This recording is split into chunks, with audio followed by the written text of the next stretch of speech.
Tampa, Florida, Sarah Moore. So Moore, Williams, Mahoney, Johnson, Etienne for Mississippi Valley. For the Lady Braves, Kaylin Watkins, Lorraine Rasco with Tajane Wright, Maya Claytor, and Bria Broughton. Lady Braves in the purple, Valley in the green. As we're ready to get underway here, of course, we'll be following the scores throughout the SWAC already. Game underway in the second quarter, about a minute and change left in Huntsville. Alabama A&M leads Grambling 31-14. A&M 11-5 in conference. Bria Broughton jumping center with Moore. Moore wins the tip. Valley with the basketball.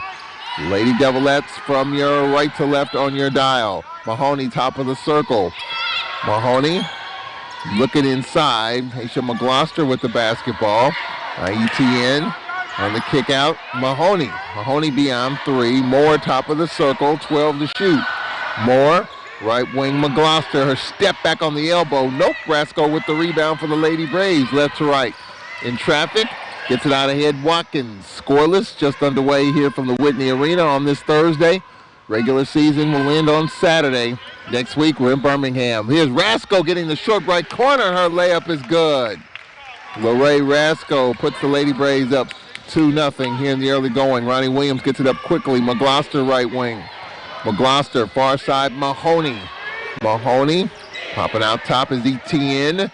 They play off of her. McGloster left wing, fronted by Claytor. Now Mahoney in the paint, trying to spin left. Took the bump, floater too strong off the window. And for the Lady Braves, on the outlet, Janae Wright gets it way out ahead to Kaylin Watkins. Now Lorraine Rasco with it out top. Rasco fronted by Etienne. Rasco on the right elbow.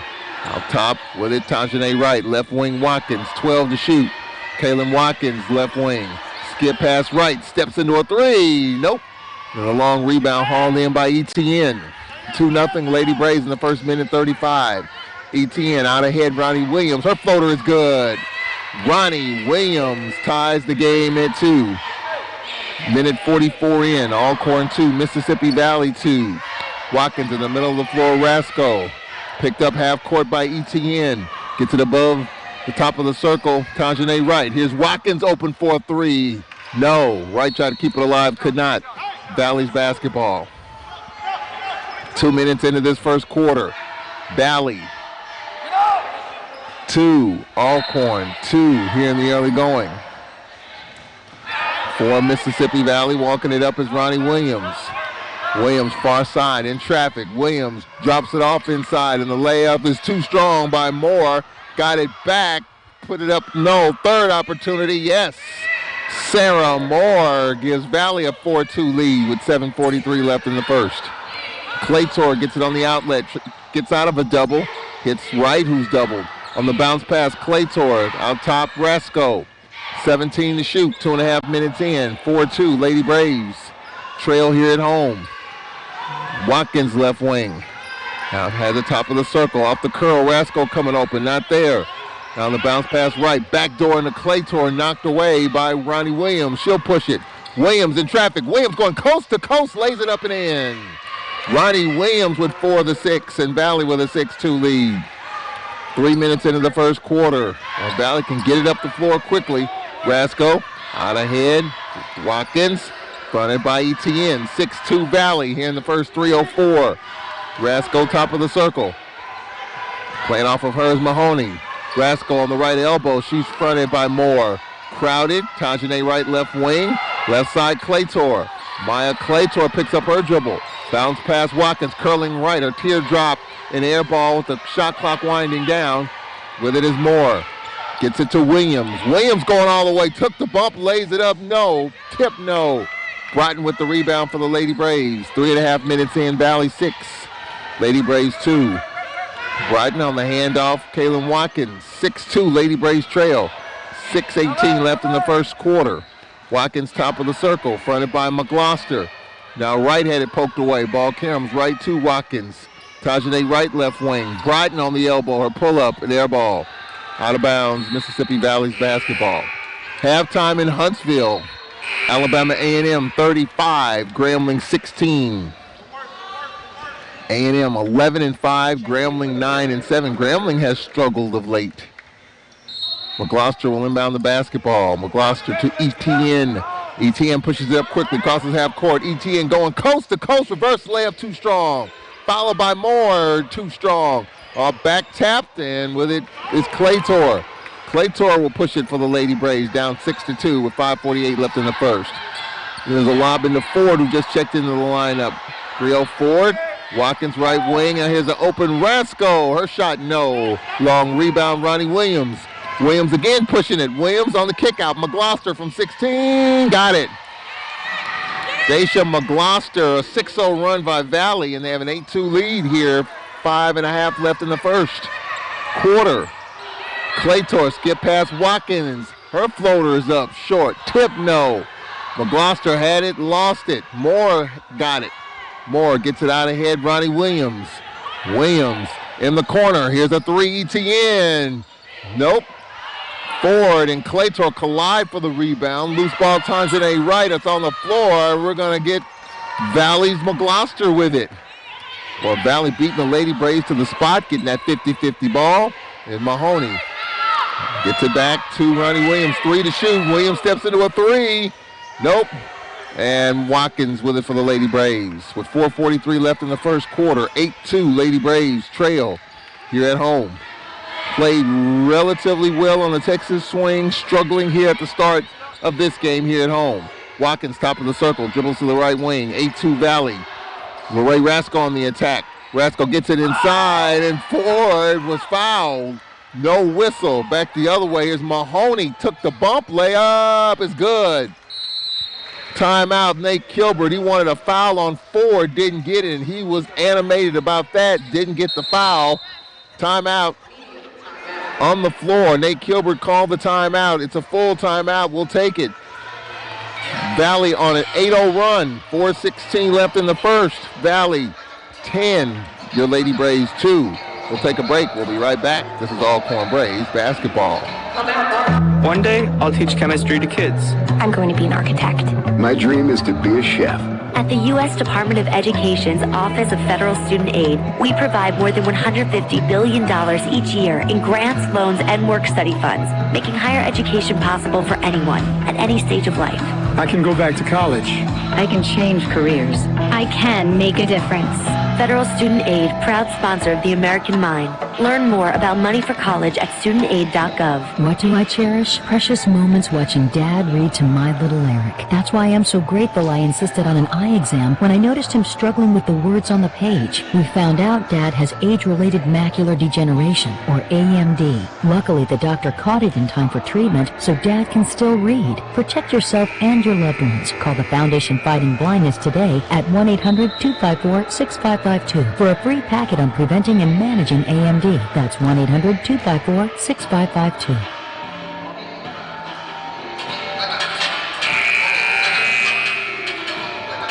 $8-0 run by Valley. They're 5 of 14 shooting. Lady Braves 1 of 8. And Valley +6 on the boards. 11-5 here in the first 5 and change of this first quarter. Lady Braves have Kayla Bill on the lineup. Zaniyah White in with Tanjane Wright, Acriel Ford, and McAlthea. Here's a pull-up no good by Zaniyah White. There's Ronnie Williams for Valley. They're on an 8-0 run. They're up 10-2 here in the first 6 minutes of this first quarter. Williams right wing on the dump in McGloster. Williams back to McGloster on the repost. The step back. No. Rebound Wilson. Lost it. Picked up by Zaniyah White. And she's going to be tied up by Ronnie Williams. It'll be Valley's basketball. Lady Braves. I'm sorry, it's Lady Braves basketball. Lady Braves are down 10-2 and haven't scored in 5 minutes and change. 8-0 run by Valley. And for the Lady Braves, walking it up as a Billow. Gets it to Tanjane Wright, left wing. Skip past Zaniyah White. She's crowded in the corner, and we've got an offensive foul called on Zaniyah White on the jump pass. to McAlfea. So Zaniyah White, who's missed the last game and a half with a tailbone injury, and Nate Kilbert said she was a game-time decision. Obviously, coming in off the bench. Lady Braves turn it over. Ronnie Williams gets it to Gibson. Williams on the kick out. Three-pointer, Hunt. No. Rebound, Wilson. Wilson out top Williams. That's right, wing Hunt. 10-2 Valley. Here's his three. No good by Hunt. Long rebound, caroms to Hunt. Another 50-50 ball for Valley, but Hunt lost it to Abillo. Abillo pushing it for the Lady Braves. The trailer, McAlfea. 23 to shoot, 3 to play in the first quarter. 10-2 Valley, they're on an 8-0 run. On the elbow, McAlfea throws it back to Ford. Zaniyah White left wing. 13 to shoot, Zaniyah White, Abillo. Her shot partially blocked by Hunt. Now for Valley, McGloster going all the way. Her floater's up and it's good. Daisha McGloster, her second bucket. And the Lady Braves are down 12-2 and a 10-0 run by Valley over the last 7 minutes. McAlfea for the Lady Braves, fronted by Mahoney. 12-2 Valley in the first quarter. McAlfea, top of the circle, Ford. Left wing, Abillo. Screen by Wright. Lady Braves right side of the floor. McAlfea, right baseline. Her pull up there. No, with 3 to shoot. McGloster had it, lost it, got it back. McGloster tried to hand it off. Nobody was there but Williams. Williams on the long outlet. And stepping on the baseline is Gibson. Lady Braves basketball. Tanae Griffin will check in for the Lady Braves. Valley counters with Zakaya Mahoney. Lady Braves haven't scored in 7 minutes.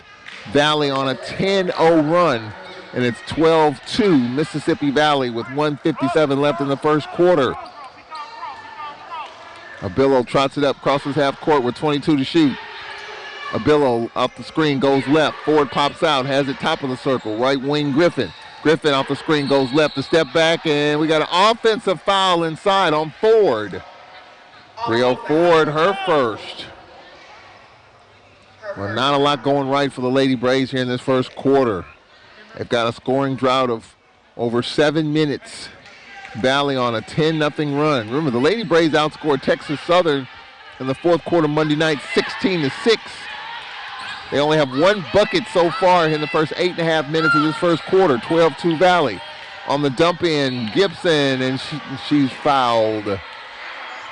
Foul call on the Lady Braves. They're looking at Zaniyah White, and she has her second. So Zaniyah White, 2 of the 3 team fouls here in this first quarter with a minute and a half left. And at the line for Mississippi Valley is Gibson. And at the line for Mississippi Valley here in this first. First free throw is up, good. First trip to the line for Valley. Well, Gibson, 55% free throw shooter. Valley has lost 5 in a row, and the Lady Braves are down 13-2 here at home. Second free throw is up, and that's good. Valley 14 and Alcorn 2 with 1:30 left here in the first quarter. Zaniyah White will have a seat. And now Bill splits the double team, was able to tap the ball to McAlfea, and she stepped on the baseline. And the referee is saying that there should have been a foul on Abillo on that double team. So the Lady Braves turn it over. 1:23 left here in the first. Ronnie Williams passed through the hands of Mahoney, and with it for the Lady Braves is Watkins with 1:18 left in the first. Valley on a 12-0 run, and they're up 14-2 here in the first quarter with 1:10 left in it. McAlfea dribbles to the right wing. Pass top of the circle, Watkins. Watkins, left wing, Griffin.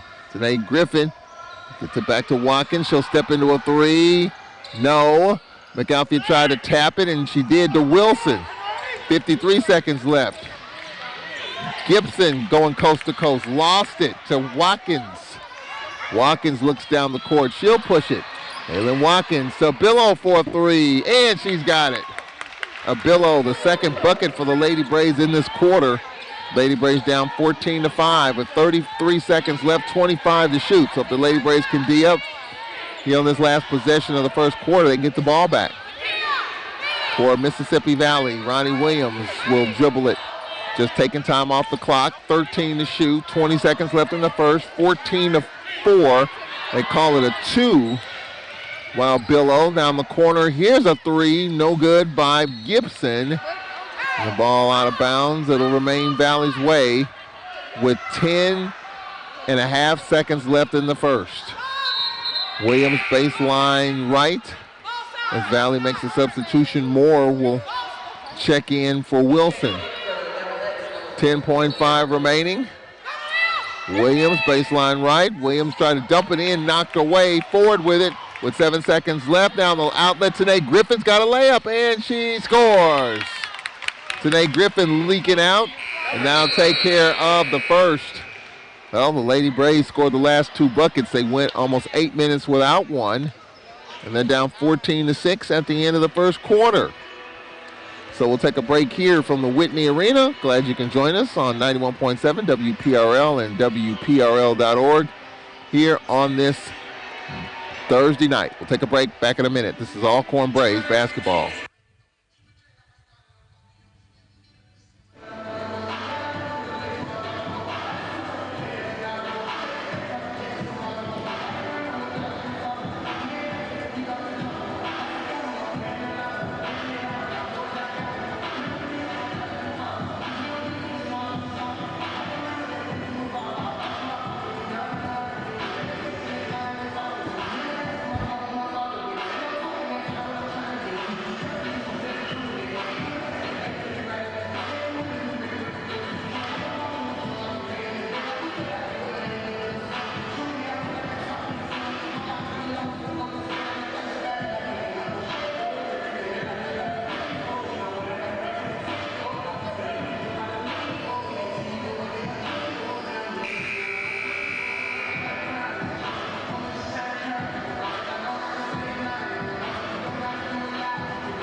Valley in the first quarter, 14-6. They were on a 10-0 run in that first quarter.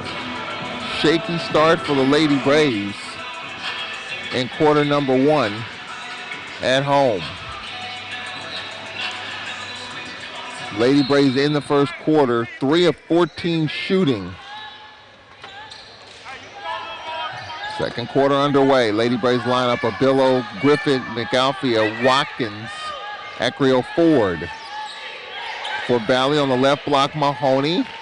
Skip past McGloster for a 3, and she's got it. Daisha McGloster has 7, and the Lady Braves are down 11, 17-6 with 9.5 left in the first half. McAlfia doubled. Skip pass, almost knocked away. Snagged by Watkins, gets it into Griffin, who lays it in. Griffin, her second bucket, 17-8. Valley shooting 31%. The Lady Braves 21% in the first quarter, but the Lady Braves minus 12 on the boards. Mahoney on the drive, took the bump, floater short. Rebound Griffin. Griffin to Nia McAlfia and weaving in traffic. McAlfia, top of the circle, fronted by Mahoney. 20 to shoot, a minute into the second quarter. 17-8 Mississippi Valley. Now Billow, right wing, has the top of the circle. On the right wing, Watkins driving baseline. Her floater, no, and she was hacked. She was hacked. Foul on Sarah Moore, her first. 7:26 left in the first at Bama State. They lead Southern 4-0 early. Halftime in Huntsville. 35-16 A&M, 4-4 Pine Bluff Jackson State. First free throw by Watkins rattles out. Second free throw coming up. Watkins, 61% free throw shooter. She'll have another. Second is up. That's no good. Lady Braves down 9. Well, Billow gets the long rebound. So no possession for the Lady Braves. 14 to shoot. Billow, top of the circle, short right corner, right baseline, throws it back to Griffin, knocked away. Ford with 5 to shoot. Gets it back to Watkins. 3 to shoot. Kaylin's got to create. Her 18-footer is up. Nope. Rebound, Moore. Moore out to Williams.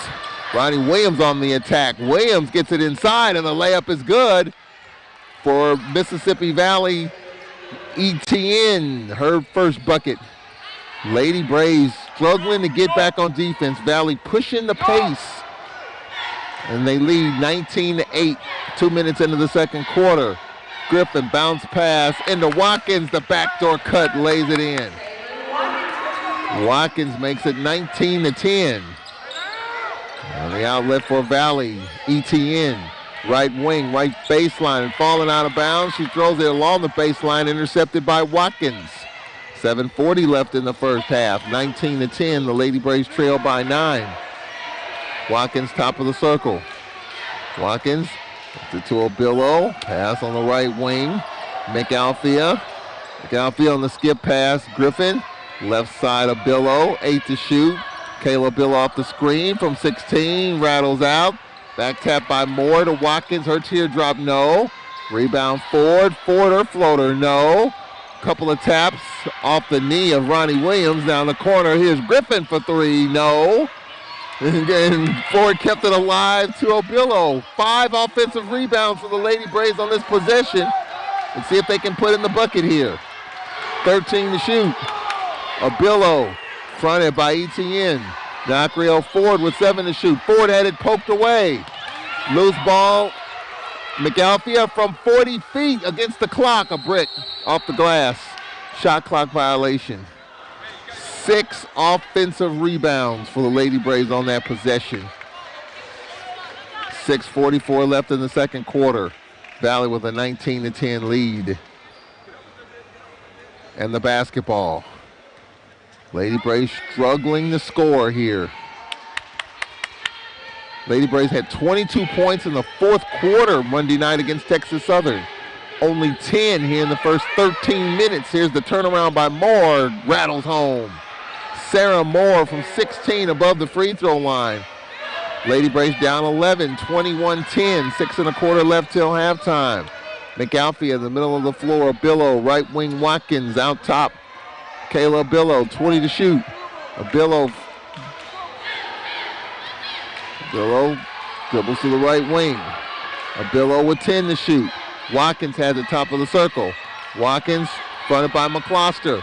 Off a screen, here's Griffin, had it poked away out of bounds with 2 to shoot. It was off of Alcorn's Griffin, so it'll be Valley's basketball.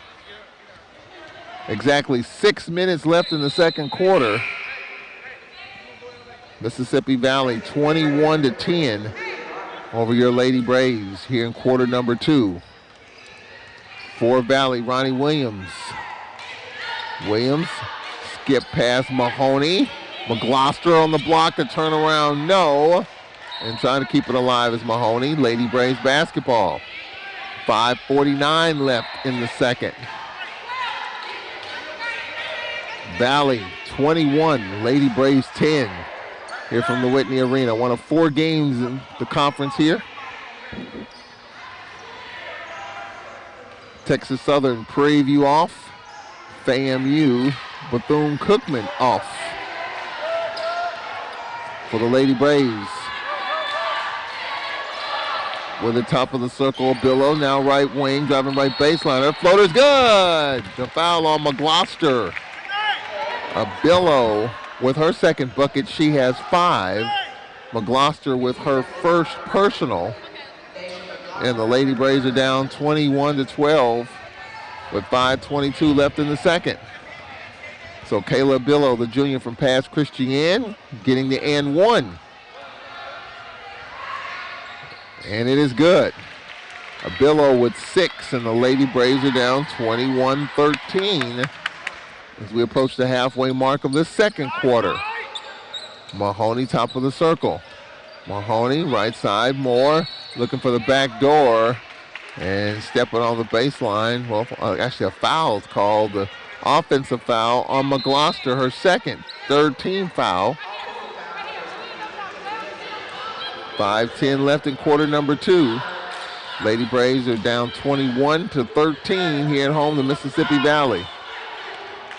Abillo walks it up. She's picked up 3/4 court by Gibson. Watkins on the handoff. Kaylin Watkins in traffic, had it poked away. Williams with it, and we're going to get a dual possession with 13 to shoot. Lady Braves will maintain possession. 4:53 left, and that takes us to a timeout on the floor. We have Braves baseball tomorrow night. I'll be in Jackson. The Braves baseball team will take on Jackson State at Bob Brady Field at 6 o'clock tomorrow night. I'll be there to bring you Coach Reginald Williams, his first year, our first broadcast of Braves baseball tomorrow at 5:45 with the pregame. First pitch 6 o'clock for Bob Brady Field in Jackson, Alcorn and Jackson State. Timeout here with 4:53 left in the first half, 21-13. Mississippi Valley. We'll be back in 1 minute. This is Lady Braves basketball. Hey!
21-13, our score. Quarter number 2, Lady Braves shooting 33%, Valley 37%, 20-13, Mississippi Valley on the boards. Lady Braves with 6 turnovers. Valley, for the most part, has led wire to wire. Maya Claytor back in the lineup. She'll inbound with Bria Broughton, Watkins, Griffin, and Ford. 10 to shoot, 4:46 left in the second. 21-13 Valley. And here's Claytor for 3, no. Long rebound, Watkins. 17 to shoot as they spread the floor. Watkins top of the circle. Watkins pass knocked away. And now leaking out is ETN. She'll lay it up. Too strong. Griffin with it for the Lady Braves. Out ahead to Claytor. Claytor out ahead to Abillo. 26 to shoot. 4:18 left till halftime. Now double running at Abillo on a reach in. It's going to be on Valley's ETN. ETN with her first.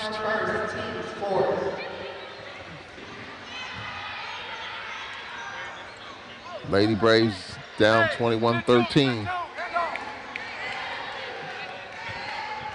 For the Lady Braves, Kayla Abillo, fronted by ETN. Claytor right wing, Griffin out top. Left wing Abillo. Broughton sets the screen. She goes right of it. Abillo in traffic on the kick out. Griffin for 3, and she's got it with 1 on the clock. Today, Griffin with 7, and the Lady Braves are down by 6. Gibson plowing right. Her one-hander too strong. Rebound, Bria Broughton.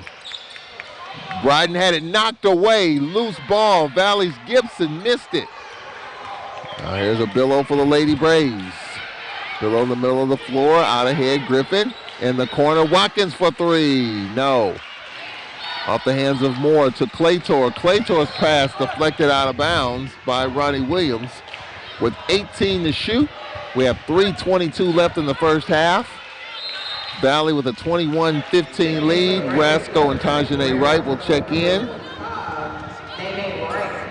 And checking out is Griffin and Watkins. 3:22 left in the first half. Lady Braves off to the shaky start in the first quarter. Trying to climb back into it here in the second. On the inbound, Abillo right wing. At the top of the circle. Lady Braves down 21-15. Broughton left wing, Claytor. Maya passed through the hands of Rasco, out of bounds. 3:06 left in the second.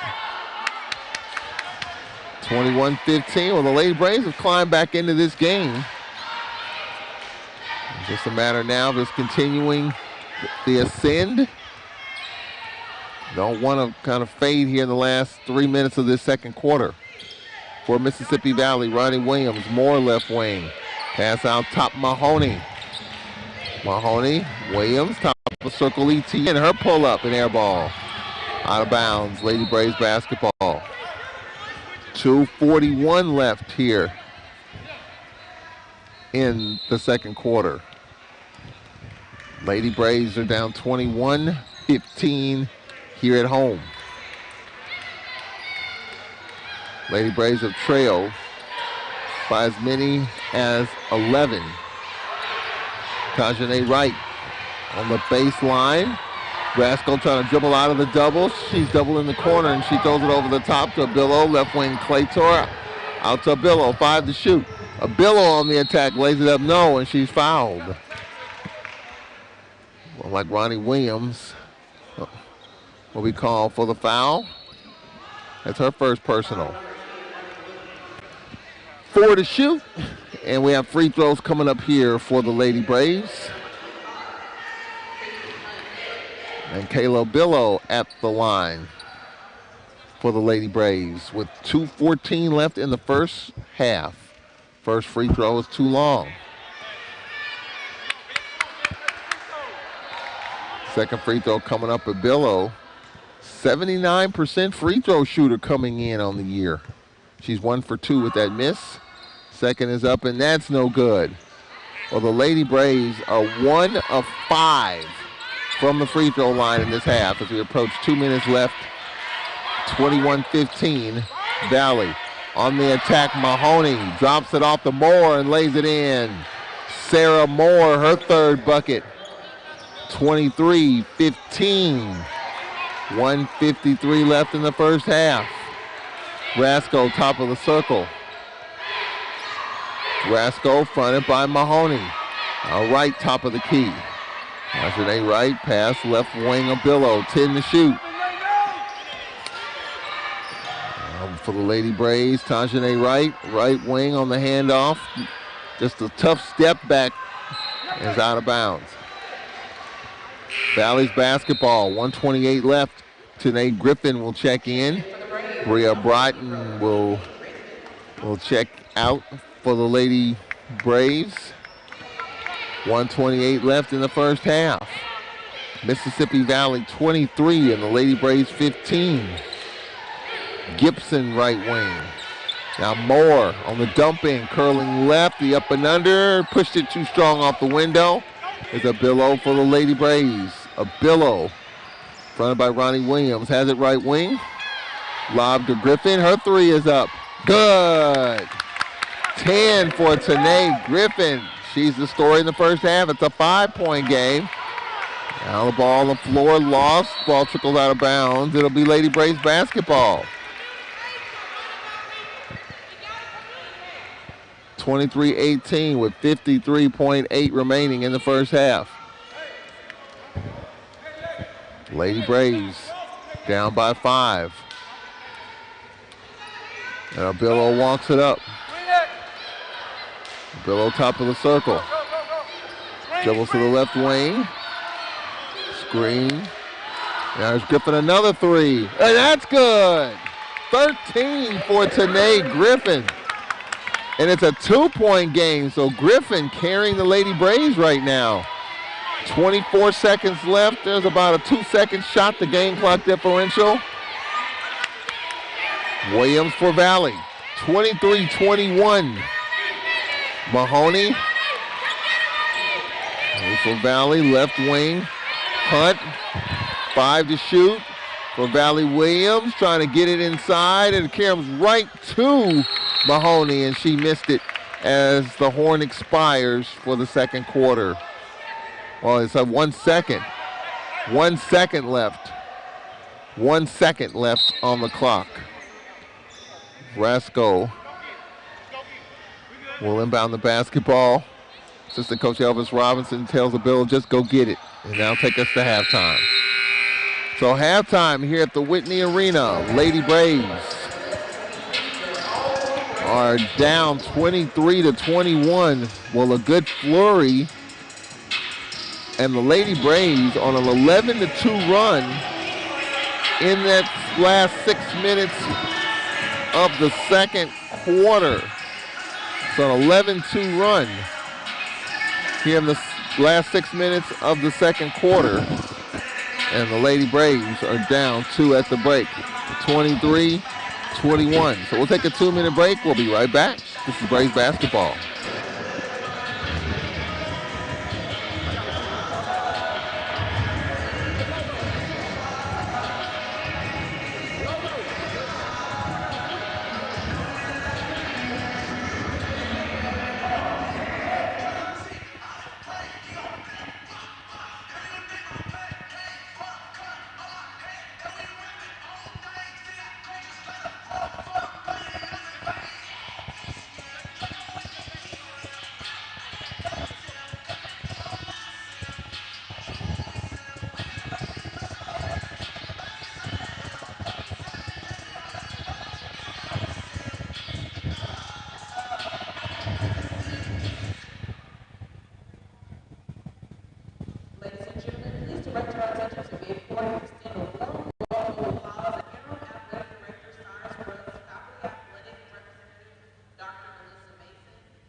The faculty ambassador program is an initiative to increase the participation and communication between faculty and Alcorn athletic programs. The primary role of each ambassador is to positively promote athletic and academic integrity for student athletes within their department and encourage faculty to engage in athletic activities throughout the academic year and encourage student athletes to participate in academic clubs and opportunities. The ambassadors are for tennis, Dr. Zane and Coach Denisha Moore.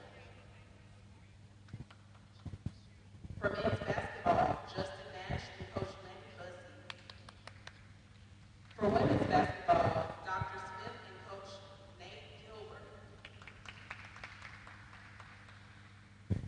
For baseball, Dr. Zane Happy and Coach Williams. For soccer, Dr. Donji and Coach Kevin Laird. For track and field, Dr. Paniker and Coach Joseph. For women's track and field, Here at the Davie Whitney Arena, final couple of days of the regular season. And the Lady Braves are down 23-21. We're down by as many as 11.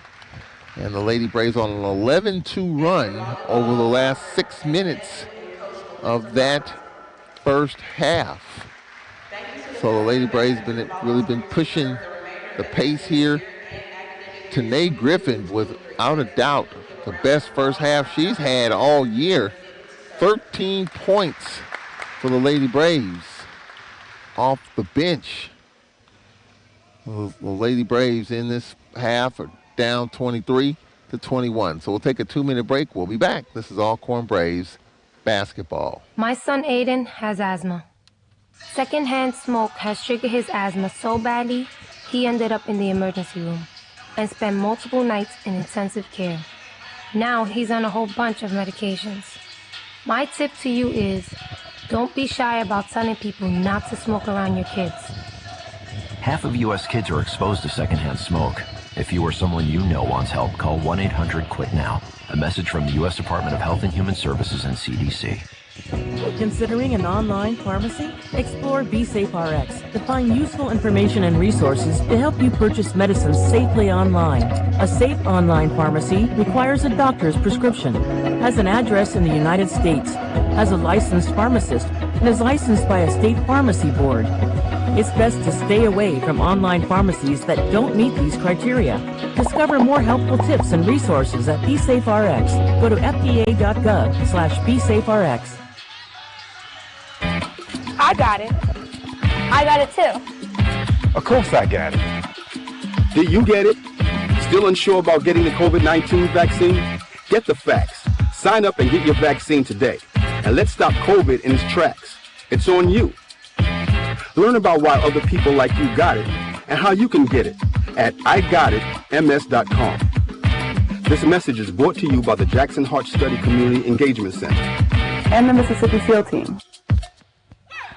No one can control the weather, but Southwest Electric is ready to respond when a storm strikes. Southwest Electric has dispatchers working and linemen on call 24/7 to respond to outages. Our men are sent out to repair damage and get the lights back on just as soon as it is safe to go out. You can report outages by calling 800-287-8564 or logging on to SmartHub. Southwest Electric, serving our cooperative members for over 80 years. An equal opportunity provider and employer. Welcome back to the Davey Whitney Arena. Glad you can join us here on 91.7 WPRL and on the World Wide Web, WPRL.org, here on this Thursday night. Final couple of games, final couple of days of the regular season as the Lady Braves are down by 2. Glad you can join us on WPRL and WPRL.org. XM Radio, channel 380. XM Online, channel 970. It'll be a busy next couple of days. Braves baseball coming off the McNeese series this past weekend. They will be in Jackson tomorrow and Saturday. Tomorrow night at 6 o'clock, they will play Jackson State. I'll be there to bring you Ballman Radio.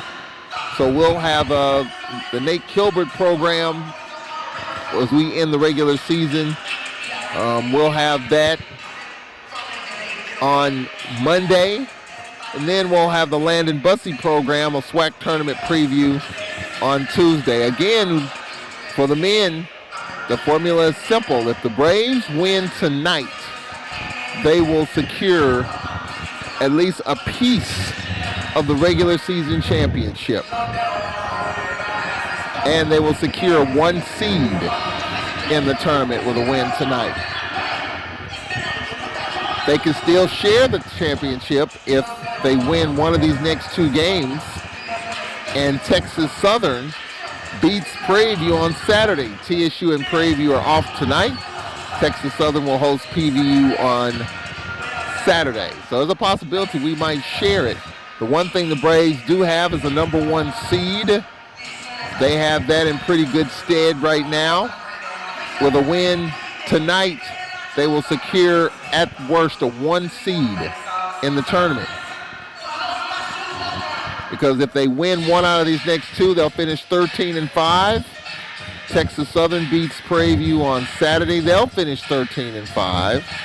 And by virtue of the Braves' 2 wins over Texas Southern during the regular season, the Braves would be the 1 seed and possibly could share the championship with Texas Southern. But as Landon Bussey told me earlier today, he's not in the sharing mood. He wants it all. He wants it all right now. And with a win tonight, they'll at least, at the worst, share the championship. They can win it outright with a victory on Saturday against UAPB. Possibility Texas Southern could still rally and take the 1 seed. If the Braves drop these 2 games to go to 12-6 and Texas Southern beats Prairie View, then TSU will be the 1 seed. Then the Braves, I mean, it could go in a lot of different directions. Because Southern is 11-5, they're nipping at our heels. I think you can definitely say a top 3 for sure for Alcorn, a top 3 seed, just my humble opinion. So that's the way the men's standings are looking, with the Braves right now 12-4, Texas Southern 12-5, Southern 11-5, FAMU 10-7, Grambling 9-7, Alabama A&M 9-7, Prairie View and Jackson State bring up the rear. Then you got Bethune-Cookman and Bama State still lurking to get that 8th seed.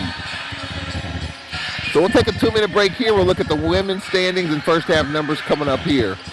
As the Lady Braves are up by 2, 23-21. We're up by as many we're down by as many as 11, down by 2 at the break. So the Lady Braves are down by 11.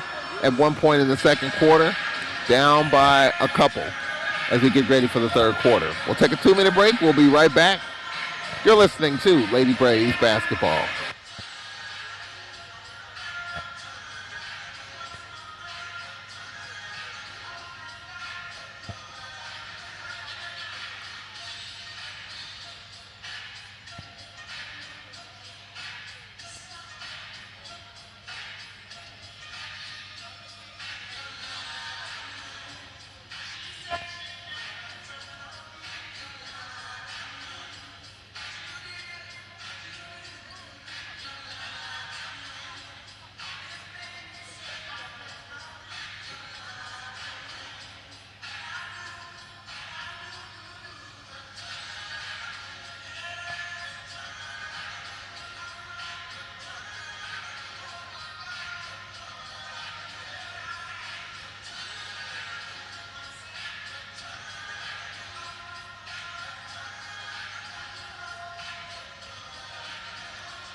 Lady Braves are down 14-6 at the end of the first quarter. Outscored Valley 15-9 in the second quarter for the 23-21 score. Lady Braves in the first half, 9 of 29 shooting, 31%, 2 triples, 1 of 5 from the free throw line, -3 on the boards, 8 turnovers, 8 assists, and 5 steals. Lady Braves were led in scoring by Tanae Griffin with 12 points off the bench, followed by Abillo with 5, Watkins and Rasco with a couple for the Lady Braves. For Mississippi Valley, 10 of 31, 32%, 1 triple, 2 for 2 from the free throw line, 23 boards, 9 turnovers, 2 steals, 3 blocks, and 6 assists.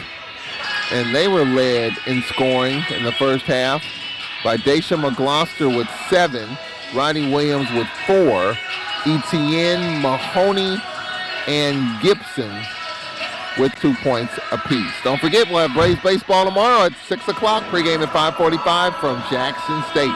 Take a 1-minute break, second half action coming up. This is Braves basketball.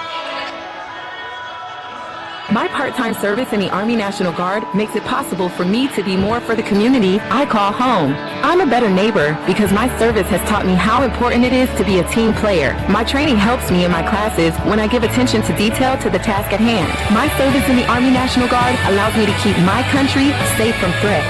Learn more about how you too can live and serve part-time by visiting NationalGuard.com. Sponsored by the Mississippi Army National Guard. Aired by the Mississippi Association of Broadcasters and this station.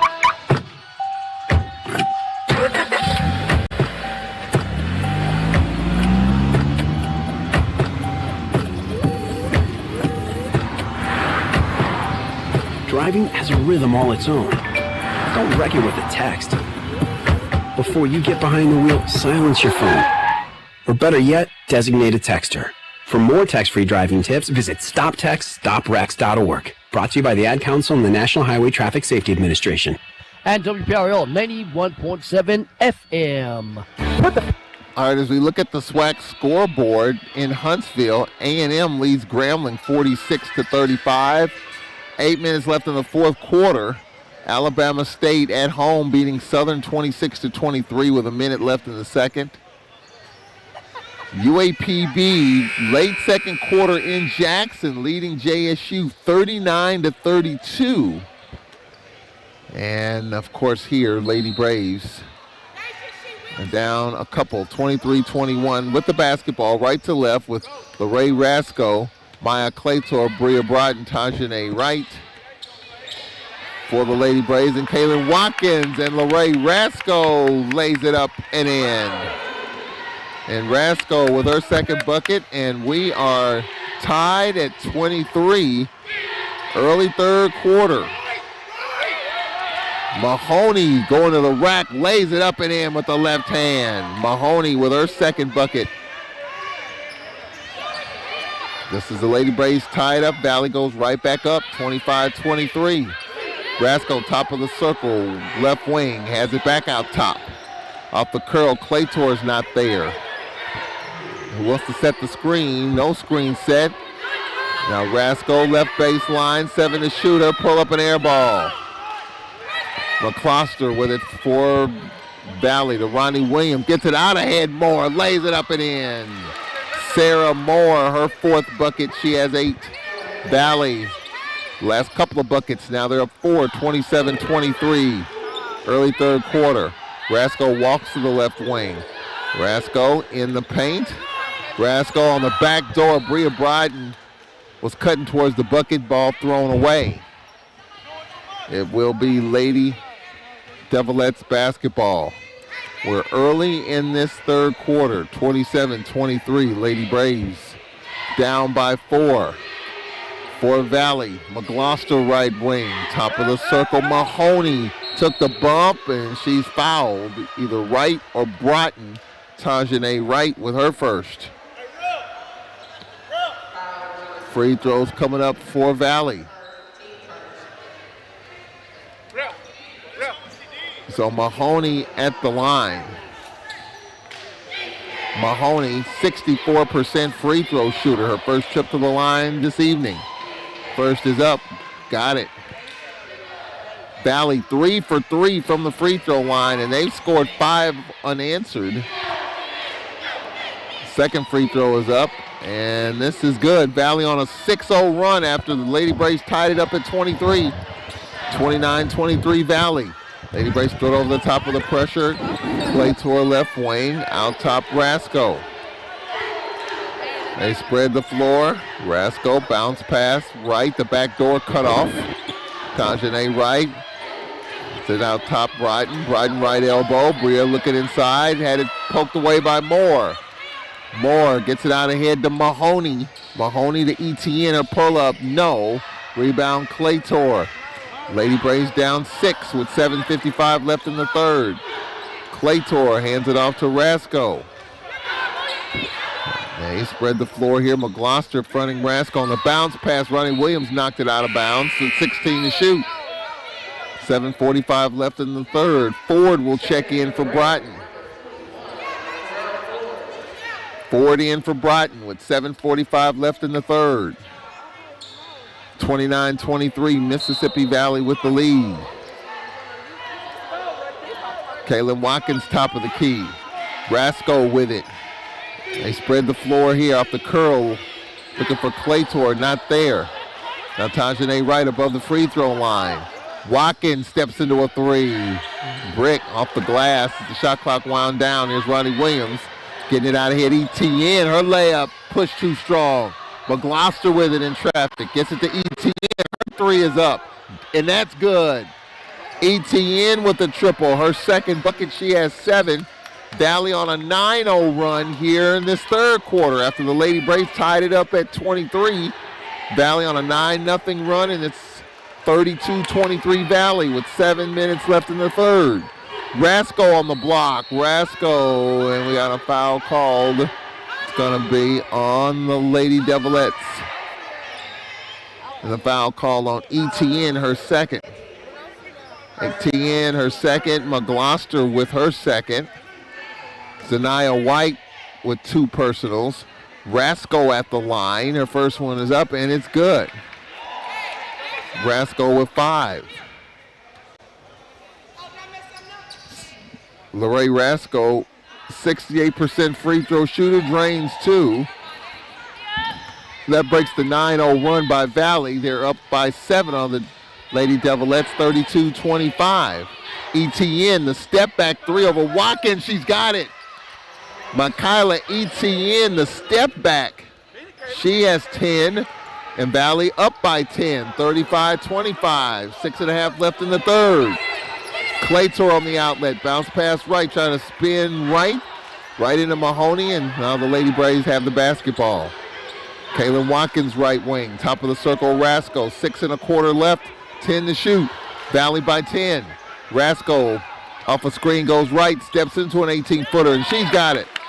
LaRae Rasco, her third bucket. She has 8. So Tanae Griffin with 13, Rasco with 8, Obillo with 6, and the Lady Braves down 8, 35-27. Ronnie Williams, top of the circle. ETN, another 3. She's got it again. ETN is red hot, 11 third quarter points, including 3 straight threes. Valley up 11.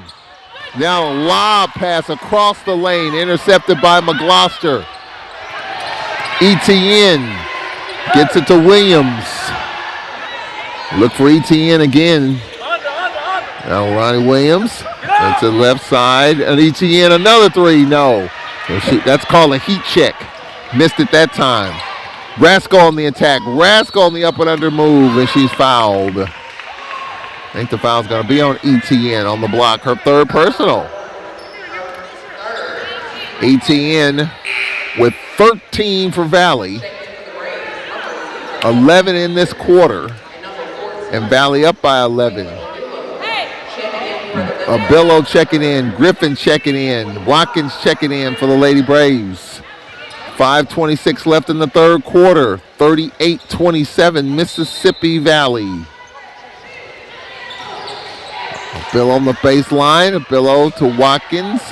Has a left wing now, top of the circle, 20 to shoot, 5:20 left in the third. Now Watkins dumps it inside, and now dual possession as Watkins tied up with Kristen Hunt. Valley will get the basketball on the dual possession. McAlfia will check in for the Lady Braves with 5:15 left in the third quarter. 38-27, Lady Devilettes. We approach the halfway mark of this third quarter. For Mississippi Valley, Ronnie Williams left wing. Williams top of the circle, Hunt. Her 16-foot pull-up, short. On the bounce, Mahoney with it. Mahoney on the attack. Will try to dump it off into Hunt. Lost it, got it back. Hunt kicks it back for a 3, short by Gibson. Ball out of bounds will stay Valley's way, and that'll take us to a timeout on the floor.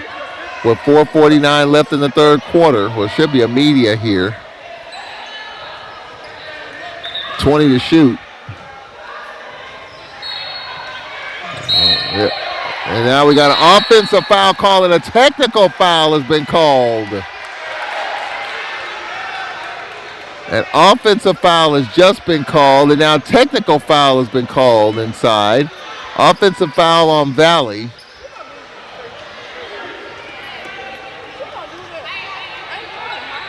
So now the officials will have to unravel this. An offensive foul on Mahoney, called for the push, and a technical foul called on Mahoney. So the offensive foul and the technical on Mahoney. With 4:49 left in the third quarter.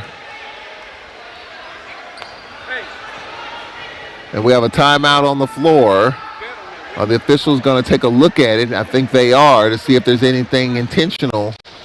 So we have a timeout on the floor with 4:49 left in the third quarter.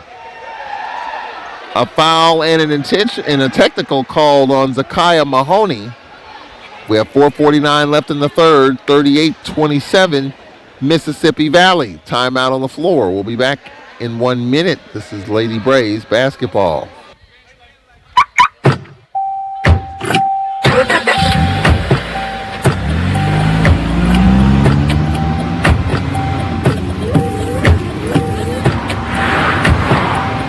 Driving has a rhythm all its own. Don't wreck it with a text. Before you get behind the wheel, silence your phone. Or better yet, designate a texter. For more text-free driving tips, visit StopTextStopWrecks.org. Brought to you by the Ad Council and the National Highway Traffic Safety Administration. And WPRL 91.7 FM. One day, I'll teach chemistry to kids. I'm going to be an architect. My dream is to be a chef.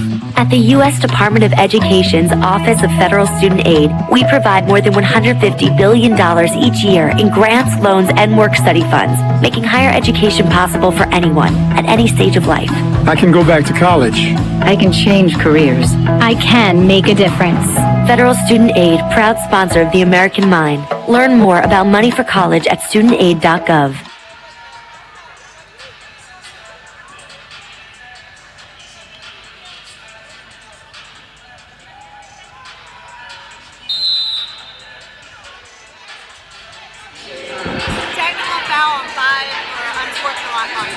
All right, so a technical foul has just been called on Zakiah Mahoney for unsportsmanlike conduct. All right, so that will be the call. So technical foul on Mahoney, nothing more than that. So they'll send us to a break. I think they just took the timeout to review it, and now this is the media timeout. So timeout on the floor with 4:49 left in the third, 38-27. Lady Braves trail. Zakiah Mahoney with a technical foul. We'll have the free throws coming up after this 1-minute break. This is Braves basketball. What do I cherish? Precious moments watching Dad read to my little Eric. That's why I'm so grateful I insisted on an eye exam when I noticed him struggling with the words on the page. We found out Dad has age-related macular degeneration, or AMD. Luckily, the doctor caught it in time for treatment, so Dad can still read. Protect yourself and your loved ones. Call the Foundation Fighting Blindness today at 1-800-254-6552 for a free packet on preventing and managing AMD. That's 1-800-254-6552. You're struggling with your mortgage. You think about it all the time. What are we going to do if we lose the house?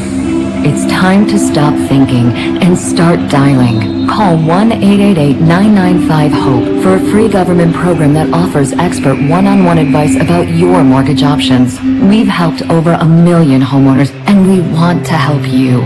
Call 1-888-995-HOPE or visit makinghomeaffordable.gov. Brought to you by the U.S. Treasury, HUD, and the Ad Council. And WPRL 91.7 FM. All right, so now we're going to shoot the free throws. That was the tech on Mahoney.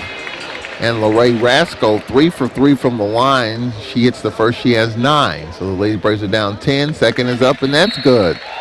Lorraine Rasco with 10. So Tanae Griffin with 13 off the bench. Lorraine Rasco with 10.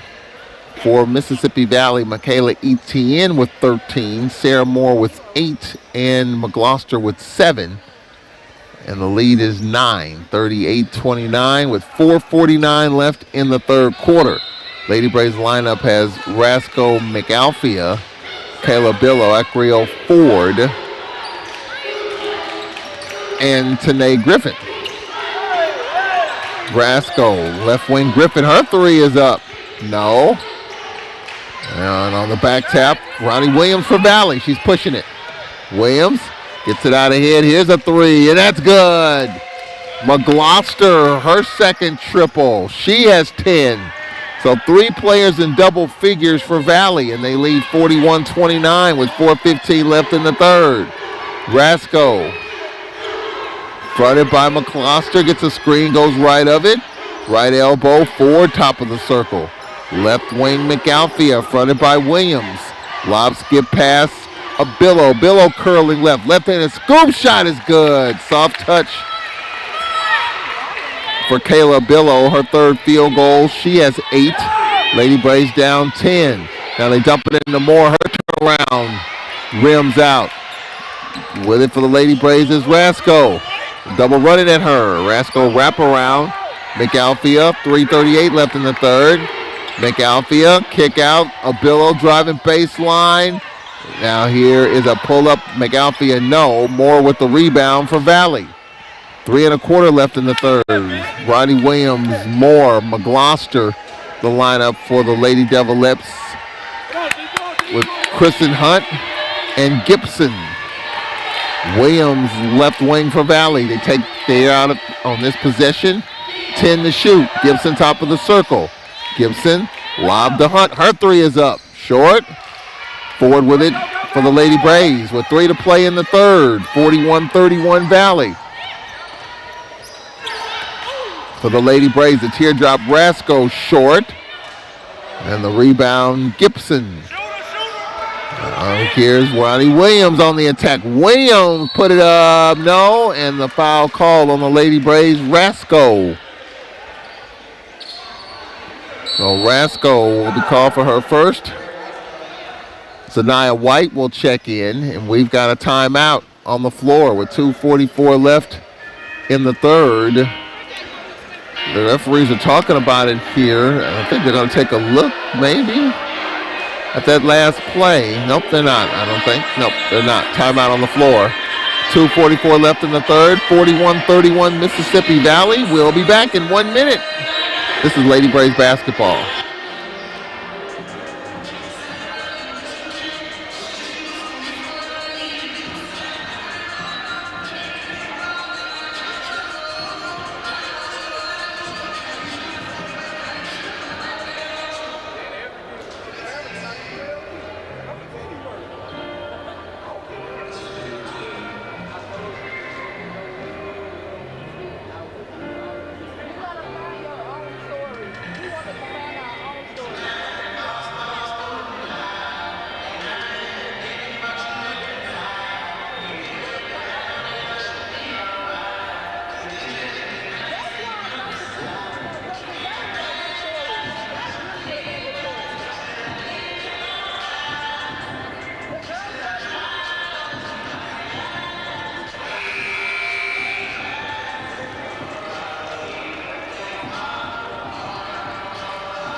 .244 left in the third quarter. Free throws coming up for Valley's Ronnie Williams. Her first trip to the line this evening. First free throw is good. Williams with 5. Valley by 11. 42-31. Second free throw coming up for Ronnie. She's got it. Valley by 12. 43-31. 2:40 left in the third quarter. Now here's Griffin for a 3. That rattles out on the bounce. Hunt for Valley. Hunt on the skip pass. McGloster gets it back to Williams. Lady Braves is Zanaya White. Abillo, Rasco, Ford, and Griffin to 5. 16 to shoot. 2:20 left in the third. There's a lob on the block, intercepted by Griffin on the long outlet. Abillo on the baseline. Tickled the baseline. She stepped on the baseline. Turnover for the Lady Braves. The Lady Braves, that's their 13th turnover of this game. Pine Bluff, late second quarter, leads at Jackson 39-32. For Valley, Hunt. Hunt top of the circle, off the screen. Hunt on the kick out. Here's a 3. No good. An air ball by Valley's Gibson. Follow, no. McGloster with it to Williams, and McGloster was not expecting the pass. Ball thrown away. A&M leads at home over Grambling 46-35. Bama State is winning at home over Southern late second quarter 26-23. 1:50 left in the third. 43-31. The Lady Braves trail by 12. Abillo left wing. Abillo top of the circle, Zanaya White. Playing with a tailbone injury. Her pull-up, no, just couldn't elevate there. Might have been partially blocked. Gibson for Valley. Ronnie Williams. Williams on the attack. Williams had it blocked. There's Rasco with it. LeRae Rasco with Gibson chasing her. Rasco's pass in the middle of the lane. Knocked away. Ford recovers. 1:13 left in the third with 20 to shoot. 43-31 Valley. Lady Braves will take a little air out of this possession. 13 to shoot. Minute left here in the third. Nate Kilbert telling Obillo, let's go with it. Forward right wing. Oh, bad skip pass. Intercepted by Hunt. Hunt in traffic. Hunt pull up on the elbow. Nope. Rebound forward with 49 seconds left in the third. Sanaya White for the Lady Braves. Gets it to Rasco. Obillo left wing. Obillo across the lane. Kick out White. Her three is up. No. All glass there. And now here's Ronnie Williams. Gets it out ahead, and the layup is good. Didn't get back. Gibson with the bucket, her first. Lady Braves down 14, and now we have a turnover. Valley's Gibson will get it to Hunt, and Valley will play for the final possession with Ronnie Williams with 13 left to shoot. Clock off. Valley with a 14-point lead with 10 seconds left in the third. Ronnie Williams left wing. Williams, as Hunt pops out, Williams kicks it in the corner. Here's a three. Short. And that'll take us to the end of the third quarter. Lady Braves are down 14, 45-31, end of the third quarter. We'll take a timeout from the Whitney Arena. We'll be back after this. This is Lady Braves basketball. The Old Country Store is a proud supporter of Alcorn Braves football. For the best in down-home cooking like Grandmama used to do, you need to stop on by the Old Country Store and see Mr. D and his staff. You'll be glad you did. I'm getting hungry just by talking about it. The Old Country Store is open daily for dining or carry out. And when you go by, tell Mr. D you heard on WBRL 91.7 FM. The Old Country Store is located at Highway 61 in Norman, Mississippi. Look for the marquee picture of Mr. D holding that famous fried chicken. And when you go by, exit the same, the Grandmama song. That's the Old Country Store, open for business. The Old Country Store is a proud supporter of Alcorn Braves football. And remember to please be safe.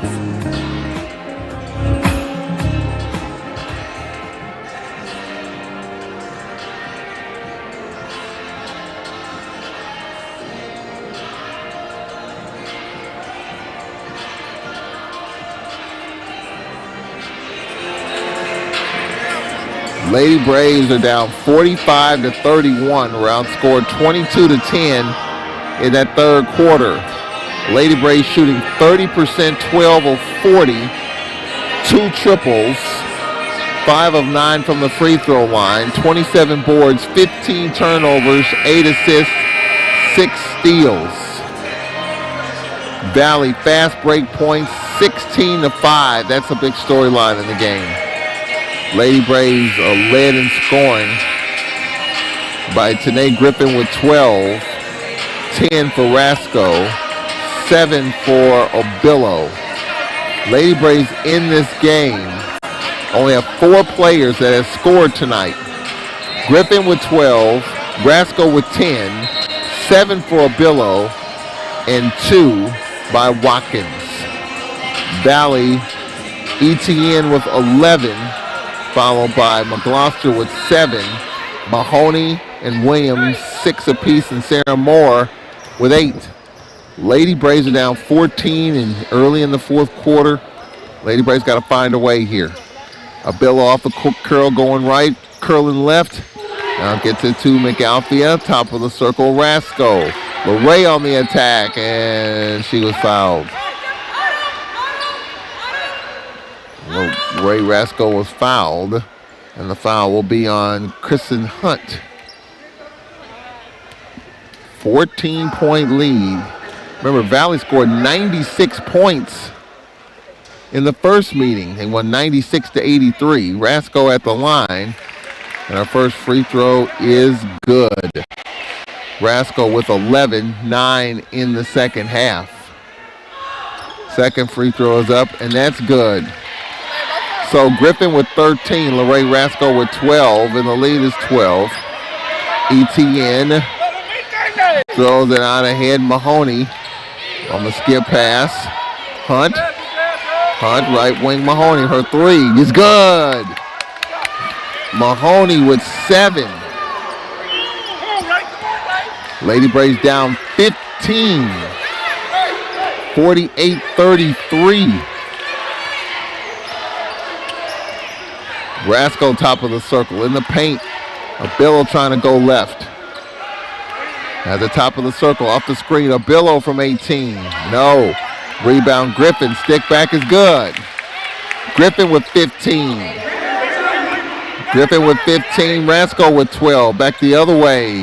Mahoney cut off on the baseline. Split the double team. And her shot partially blocked as she hit the deck. And now travel on McAlfia. Well, the Lady Braves give up a possession here on the turnover.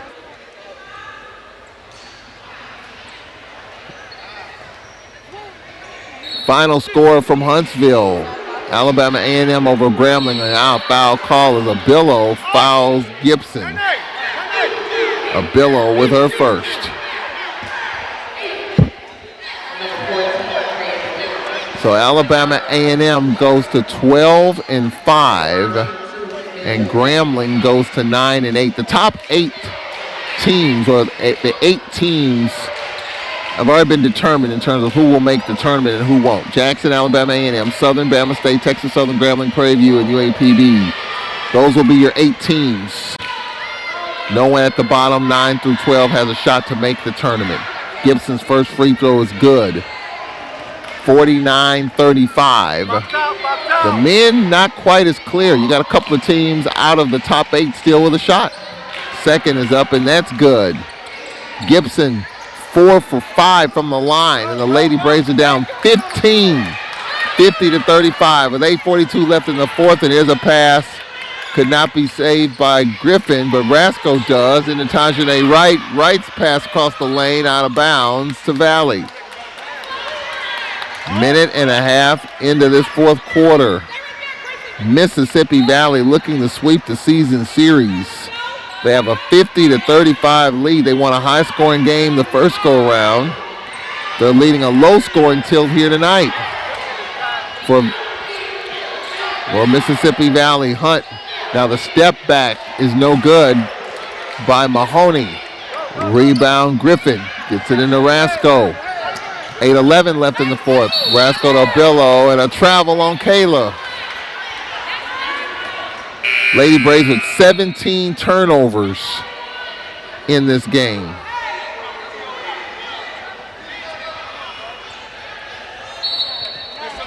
Mississippi Valley, Gibson will check into the lineup. Lady Braves lineup has McAlfia, Kaylin Watkins, and now we have a foul call that's going to be on McAlfia. She bodied up ETN. McAlfia, her first.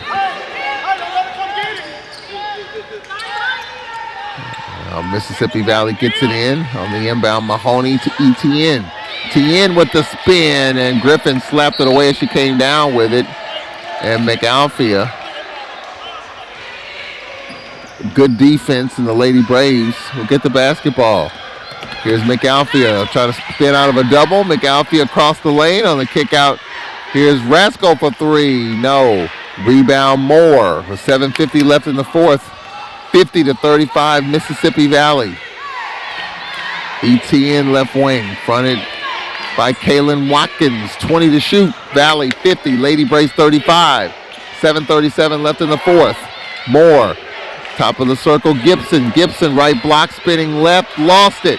Tajane Wright with it for the Lady Braves. Out ahead, Rasco. LeRae, the up and under, and she is fouled. Will be on Kristen Hunt, her second. Hunt, McGloster, Mahoney, ETN with 2. Actually, ETN with 3 personals. And free throws coming up here for the Lady Braves. LeRae Rasco. LeRae 6 for 6 from the free throw line. First is up, rattles home. She's got 13 for the Lady Braves. Griffin with 15, Rasco with 13. Second free throw is up, and it's good. 14. Griffin and Rasco have accounted for 29 of the 37 points. Here's a 3, no good by Hunt. Follow is good. Timeout Valley. As Sarah Moore with her 5th field goal. She has 10. So a timeout. Valley. So this will be A 1-minute timeout. Valley by 15, 52-37, 7-14 remaining. We'll take a 1-minute break. We'll be right back from the Whitney Arena. This is Braves basketball.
Lady Braves got to start making a push right now. They're down 15 here at home, 52-37.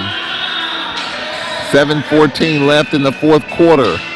Tanae Griffin, Nia McAlfee in the lineup with Lorraine Rasco, Kaylin Watkins, Tanjanae Wright. Watkins on the outlet, and she's fouled by Hunt, her third personal. Lady Braves shooting 33%, 6 threes, 8 for 8 from the free throw line. Lady Braves in this game are down 52-37. Lady Braves shooting 30%. And the ball thrown away. It'll be Valley's basketball. Mahoney gets it to ETN.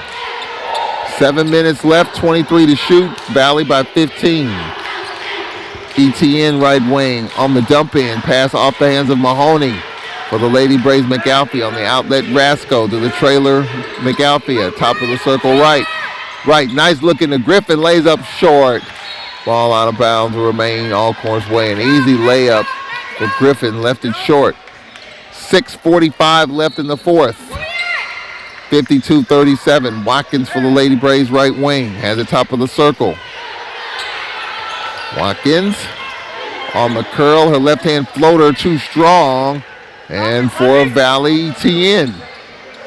And then she'll step into a three. Nope. Moore had it, lost it. Loose ball on the floor. Rasco, Moore, Watkins, bodies all over the deck. And we got a dual possession. It'll remain Valley's basketball. 52-37. Mississippi Valley with 6:24 left in the fourth quarter. Big men's game coming up again. The Braves 2 to play, 12-4. Texas Southern 12-5, a half game back. If the Braves win this game tonight, the men will have at least a share of the regular season title. They can win it outright with a win on Saturday. Here's a turnover. Rasco going coast to coast, and she's fouled. Well, this is one of the better games I've seen Rasco play. Gibson with her first. Lorraine Rasco with 14 points, 12 in the second half. And Lorraine at the line where she's 8 for 8 from the free throw line. 6:16 left here in the fourth. First is up. It is good. Rasco with 15. And the Lady Braves are down 14. It's going to take a bunch of stops here. Second is up, no good. That's her first miss. Ball out of bounds. It'll be Valley's basketball. 6:14 left here in this fourth quarter. 52-38. Lady Braves trail here at home to Mississippi Valley. ETN. Lob to Gibson. Gets it back to ETN. 20 to shoot. 6 to play in the fourth. ETN left wing. Screen by Mahoney. Now she'll step into a three. No. Rebound Valley's Ronnie Williams, but she threw it right to Tanjanae Wright. Gets it out ahead, Rasco. Lorraine on the skip pass. saved by Valley's Hunt. Stepped right into the passing lane. Momentum carried her out of bounds and saved it. Here's ETN, foul. I think Rasco stay here. Foul on LeRae. LeRae Rasco with her second personal. 5:37 left here in this fourth quarter. 52-38 Valley. Williams will check in for Valley. She'll check in for ETN. 5:37 left in the fourth. Pass inside to Mahoney. It was a turnover. It was one off of Mahoney. I thought it might have gone off Tanae Griffin. It'll be Lady Braves basketball with 5:36 left here in the fourth. There's LeRae Rasco on the attack. Rasco kick out Watkins in the corner right for a three. Air ball. Gibson. Gibson to Mahoney. Mahoney, the spin. Now here's a three, and it's no good. Valley settling for threes. McGloster missed a three. Rebound Gibson. 15 to shoot. 5:07 left in the fourth. 52-38 Lady Braves trail. Ronnie Williams, top of the circle off a screen. 5 to shoot. Williams on the dump in. Mahoney, floater, no, with 1 to shoot. Nate Gilbert calling and claiming a shot clock violation. I don't know. They're not going to look at it. Obviously, the foul was called before the violation. Free throws coming up for Mahoney. Third personal for Rasco. So Zakiya Mahoney, it's her first trip to the line tonight. 4:54 left here in the fourth. First free throw is good. Mahoney with 8. Mahoney, a 64% free throw shooter. Puts Valley up 15. Second free throw coming up. No good. And now we have a foul called as Ronnie Williams tripped up McAlfia, who's helped up by Mahoney, as well as Tanjane Wright helps her up as well. 4:51 left.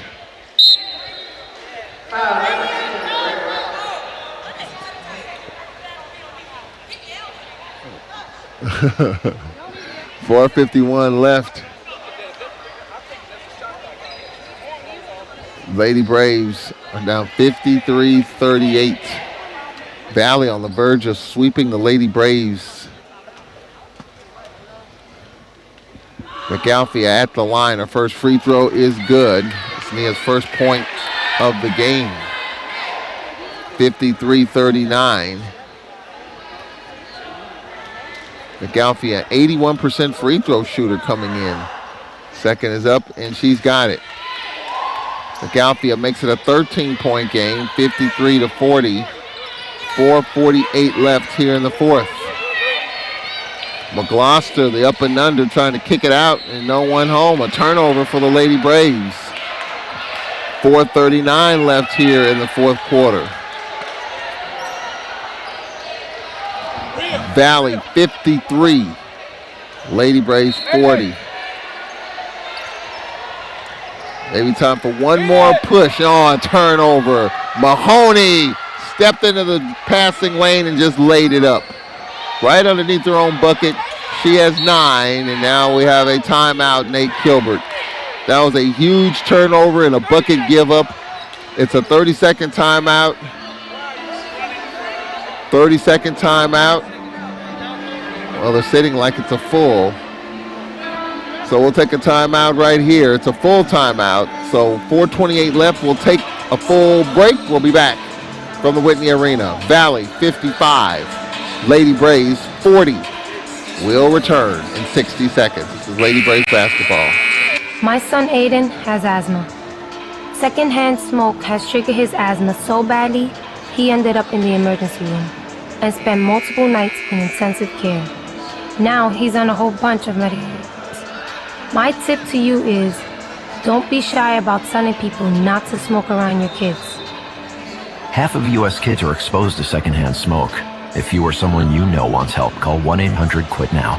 A message from the U.S. Department of Health and Human Services and CDC. Considering an online pharmacy? Explore BeSafeRx to find useful information and resources to help you purchase medicines safely online.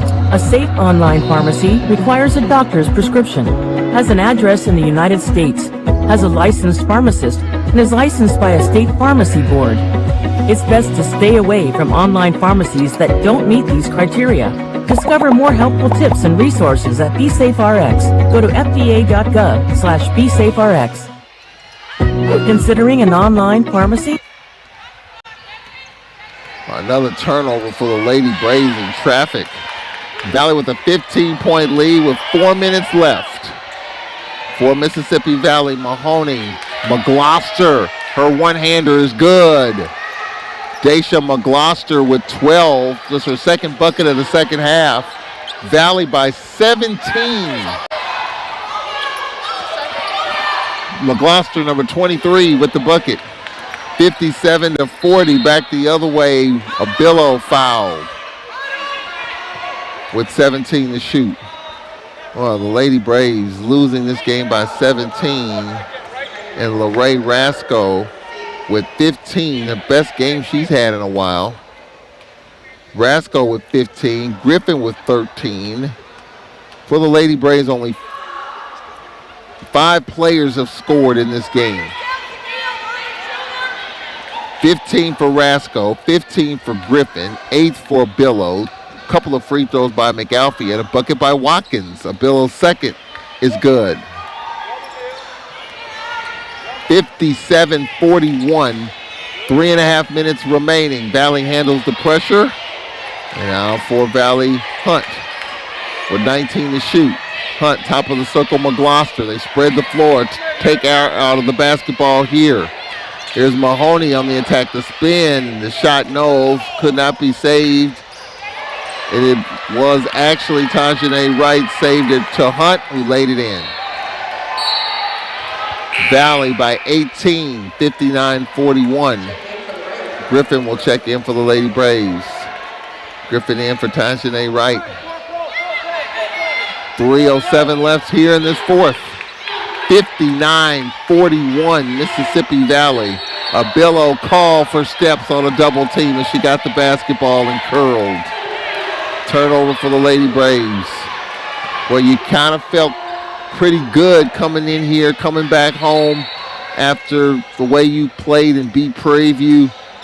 Hung with Texas Southern, especially in the second half, and now we have an over and back on Hunt. But this for Nate Kilbert's got to be, in a great sense, disappointing. 3:05 left in the fourth quarter. 59-41. McGloster with the last bucket. Lady Braves basketball with 3:05 left here in the fourth. 59-41 Valley. McAlfee's pass deflected. McGloster with it. McGloster out ahead. Gibson, her floater, nope. And an offensive foul called on Gibson, her second. Third quarter in Montgomery. Bama State 32, Southern 27. For the Lady Braves, McAlfee at top of the circle. Now here's Griffin for a three. No. 2 Valley players crashing the glass. Ball caroms to Hunt. 2:41 left here in this fourth quarter. 59-41 Valley. Ronnie Williams stops top of the circle. Williams to McGloster, her pull up. Too strong. Back tap. McAlfee with it for the Lady Braves. 2.25 to go. 59-41 Valley. A Billow to Griffin. Pass on the wing intercepted by Hunt, but Hunt threw it right to Rasco. Now here's a Billow for a three, and she's got it. Timeout Nate Kilbert, and a Billow has 12. 2:11 left. The lead is 15, 59-44. Mississippi Valley will step aside for 1 minute. This is Lady Braves basketball. Considering an online pharmacy? Explore BeSafeRx to find useful information and resources to help you purchase medicines safely online. A safe online pharmacy requires a doctor's prescription, has an address in the United States, has a licensed pharmacist, and is licensed by a state pharmacy board. It's best to stay away from online pharmacies that don't meet these criteria. Discover more helpful tips and resources at BeSafeRx. Go to fda.gov/BeSafeRx. I got it. I got it too. Of course I got it. Did you get it? Still unsure about getting the COVID-19 vaccine? Get the facts. Sign up and get your vaccine today. And let's stop COVID in its tracks. It's on you. Learn about why other people like you got it and how you can get it at IGotItMS.com. This message is brought to you by the Jackson Heart Study Community Engagement Center and the Mississippi SEAL Team. 2:11 left here in this fourth quarter. Lady Braves turn up the pressure, and Valley kind of throws it over the top at midcourt, and with it is Ronnie Williams. We approach 2 to play in the fourth. Valley by 15, 59-44. Rasco poked it away from ETN, but ETN recovers. Down the duck in on the baseline. The layup is good by Hunt. Hunt, her second bucket. 61-44 Valley, 1:45 remaining. Abillo hands it off Rasco. LeRae. And now here's a three by Claytorn, air ball out of bounds. Valley's basketball. 1:38 remaining. Valley with the ball and a 17-point lead, 61-44. For Valley, Williams, right wing, top of the circle, fronted by Rasco. A near steal by Abillo, but ETN snags it, and a one-hander is no good, and a foul on Ford. Grill Ford with her second. Well, for Nate Kilbert, just when you thought you were taking some steps forward, this one, not quite the same energy level, execution level as the previous games. ETN at the line, 13 points. First free throw is good. ETN with 14, 12 in the second half. 62-44 Valley. 1:23 remaining. Second free throw is a little wide left. That's her first miss. For the Lady Braves, Claytor for three. No. Rebound to Nate Griffin. Griffin, Abillo. Abillo splitting the double team. It's Claytor again for three. Good. Lady Braves have one timeout remaining. Claytor's first three of the game. It makes it 62-47 with a minute left in the fourth quarter. Ronnie Williams fronted by Abillo. 20 to shoot. 53 seconds left in the fourth. Williams. Bounce pass. Gibson. 13 to shoot. Gibson gets it to Hunt. Hunt trying to split a double team, and an offensive foul called on Gibson.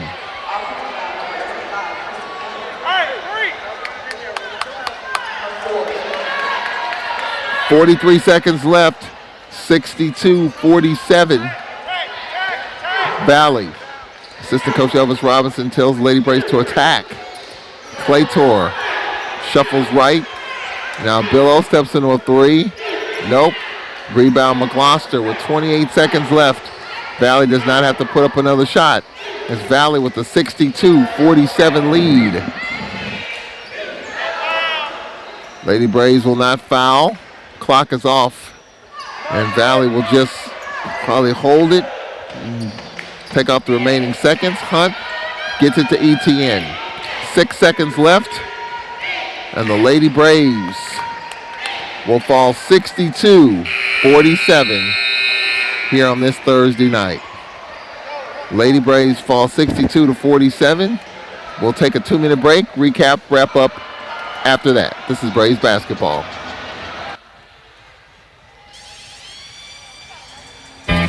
I got it. I got it too. Of course I got it. Did you get it? Still unsure about getting the COVID-19 vaccine? Get the facts. Sign up and get your vaccine today. And let's stop COVID in its tracks. It's on you. Learn about why other people like you got it and how you can get it at IGotItMS.com. This message is brought to you by the Jackson Hart Study Community Engagement Center and the Mississippi SEAL Team. No one can control the weather, but Southwest Electric is ready to respond when a storm strikes. Southwest Electric has dispatchers working and linemen on call 24/7 to respond to outages. Our men are sent out to repair damage and get the lights back on just as soon as it is safe to go out. You can report outages by calling 800-287-8564 or logging on to SmartHub. Southwest Electric, serving our cooperative members for over 80 years. An equal opportunity provider and employer.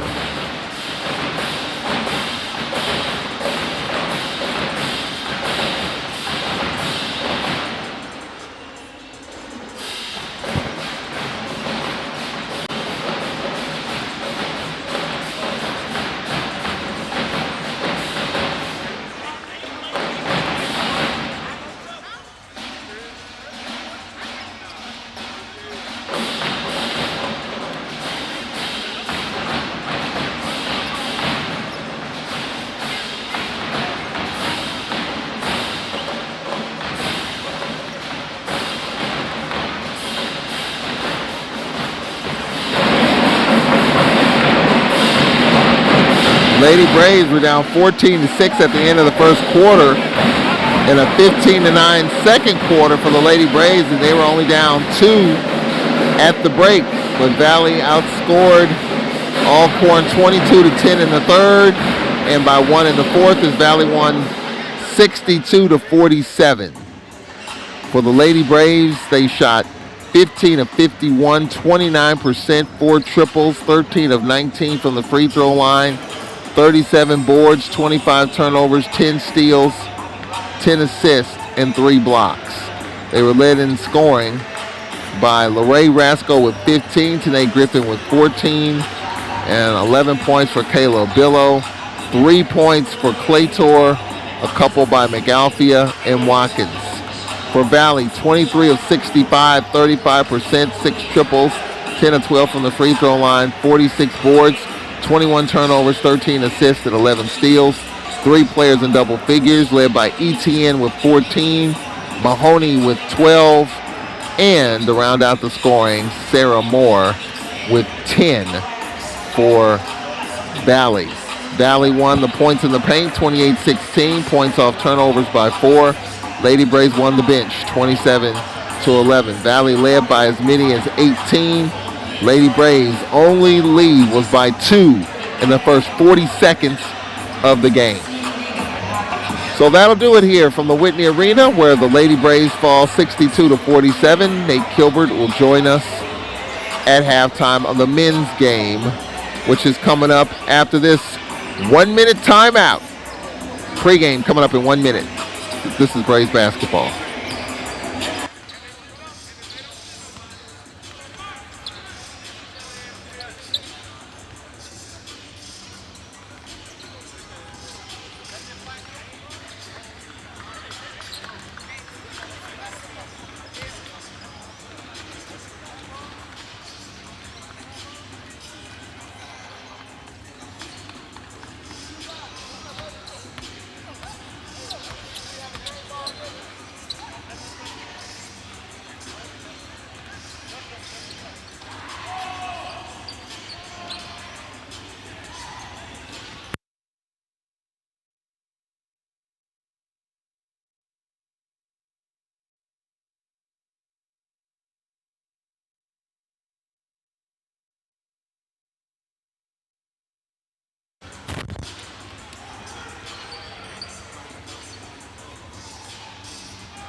Welcome back to the Davey Whitney Arena here at Alcorn State University. Glad you can join us here on 91.7 WPRL and WPRL.org.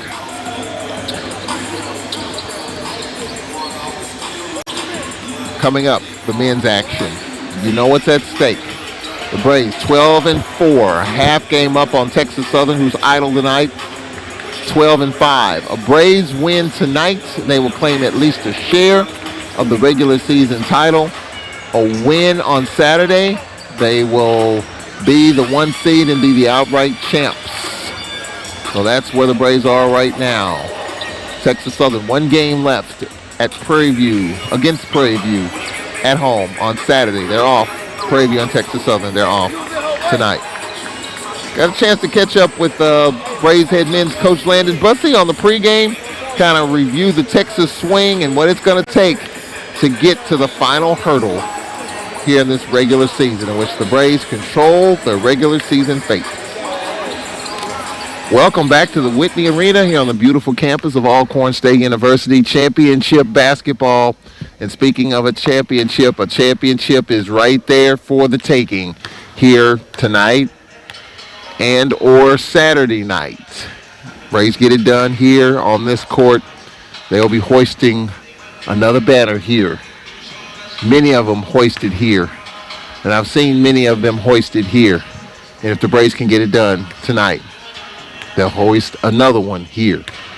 Or we can get it done against Mississippi Valley, a different team, different leader.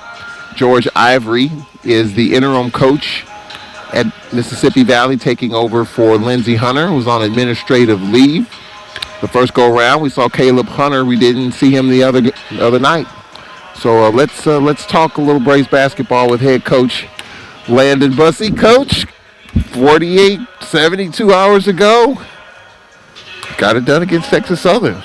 But now you come home, and you were saying the other day that you're probably going to be as hard on them than you've been all year, because you see the championship trophy in sight. It's right there that you can almost touch it, but it's 1,000,000 miles away. It's 40 minutes away, and that 40 minutes can turn into 4 hours or 4 days if you don't handle your business.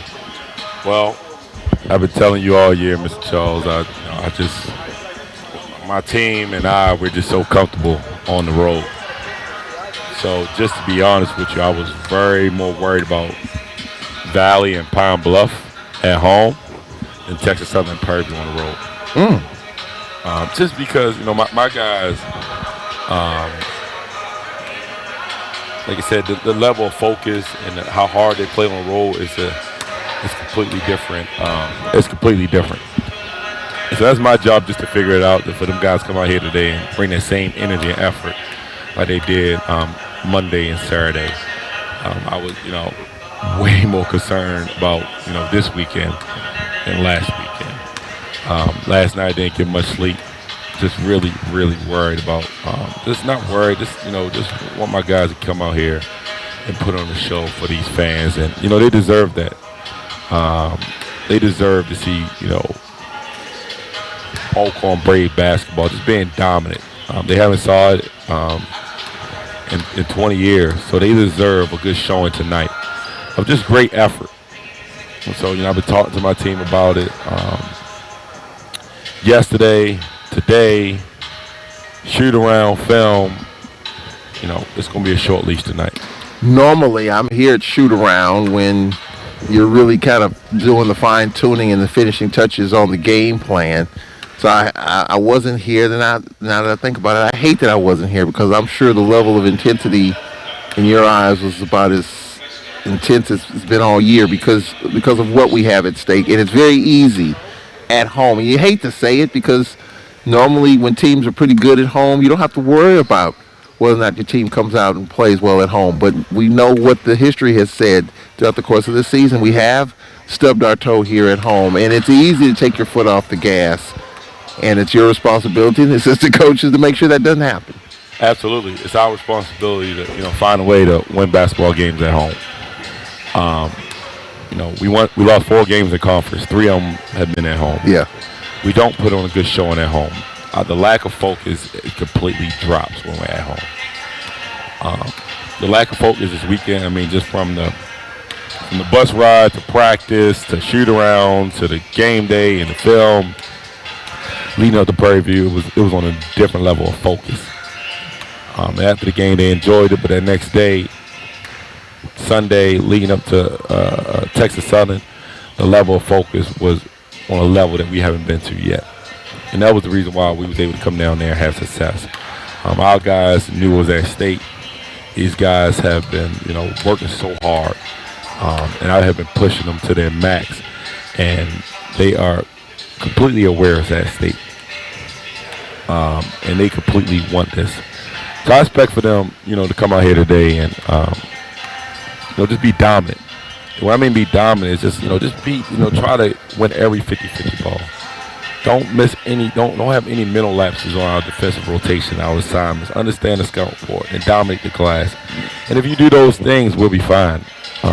Be selfless. Don't come out here and just, I got it. You take this shot. It's going to be a sub coming. Better run my play. So the leash is going to be probably shorter tonight than it's ever been, I would imagine. I think that they're aware of that. They're aware because it's too much at stake. It's too many people counting on them. Yeah. It's too many, they deserve this. And I refuse to let, these guys, fall asleep. I refuse to let these guys come up short. I got to make sure I get these guys over the hump. Just by motivating them and really just challenging them just to be dominant. Be dominant. Care about missing the rotation. Care about, miss box out. Care about the 50-50 ball. Try to, every play is a championship play. Don't, we got time. No, we don't got time. It starts when that ball gets out. I have no time to be wasted. Every possession matters. Well, speaking of motivate, that's the first time, in my recollection, that you mentioned motivation all year long. So you've had to do more motivating at home than on the road, obviously. Absolutely. You got to, on the road, they motivate themselves at home. I think they, it's the typical cliche when you're at home, you're going to make shots, you play better at home. And I think that they feed off of that. And so, it's just, some of the games that, we struggle with at home. This is a very, very competitive league, but I think that we have the best team in the SWAT. And some games we should have played harder, been more focused. And if that was the case, Mr. Charles, we wouldn't be happy. This game right here would just be, another game. We've already had this championship in the bag. Yeah. But hey, I think that, all these games that we lost in the past, to the Southern Illinois, to Seattle, Florida A&M, at Florida A&M, the Prairie View, the missed free throws, the overtime loss to Bethune-Cookman, the tight loss to Portland. All of that has made us who we are today. As you can see, we have been doing a good job of just the Jackson State game, making championship plays.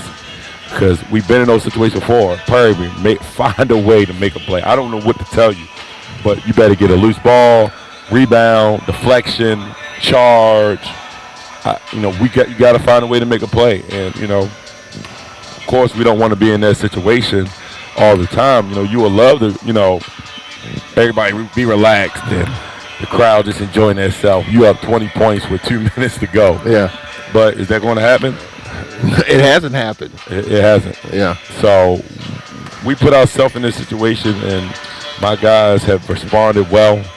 I got a great group of guys. More so than anything, I think that people just don't understand the good character guys I have, just like in Justin Thomas and Darius Agnew and Byron Joshua and Dontrell McCordis, Dominique Bruton, Ladarius Marshall, and just go on and on. And Keandre Montgomery and Dekedrick Thorne and Paul King. Just the character, Linnell Henry.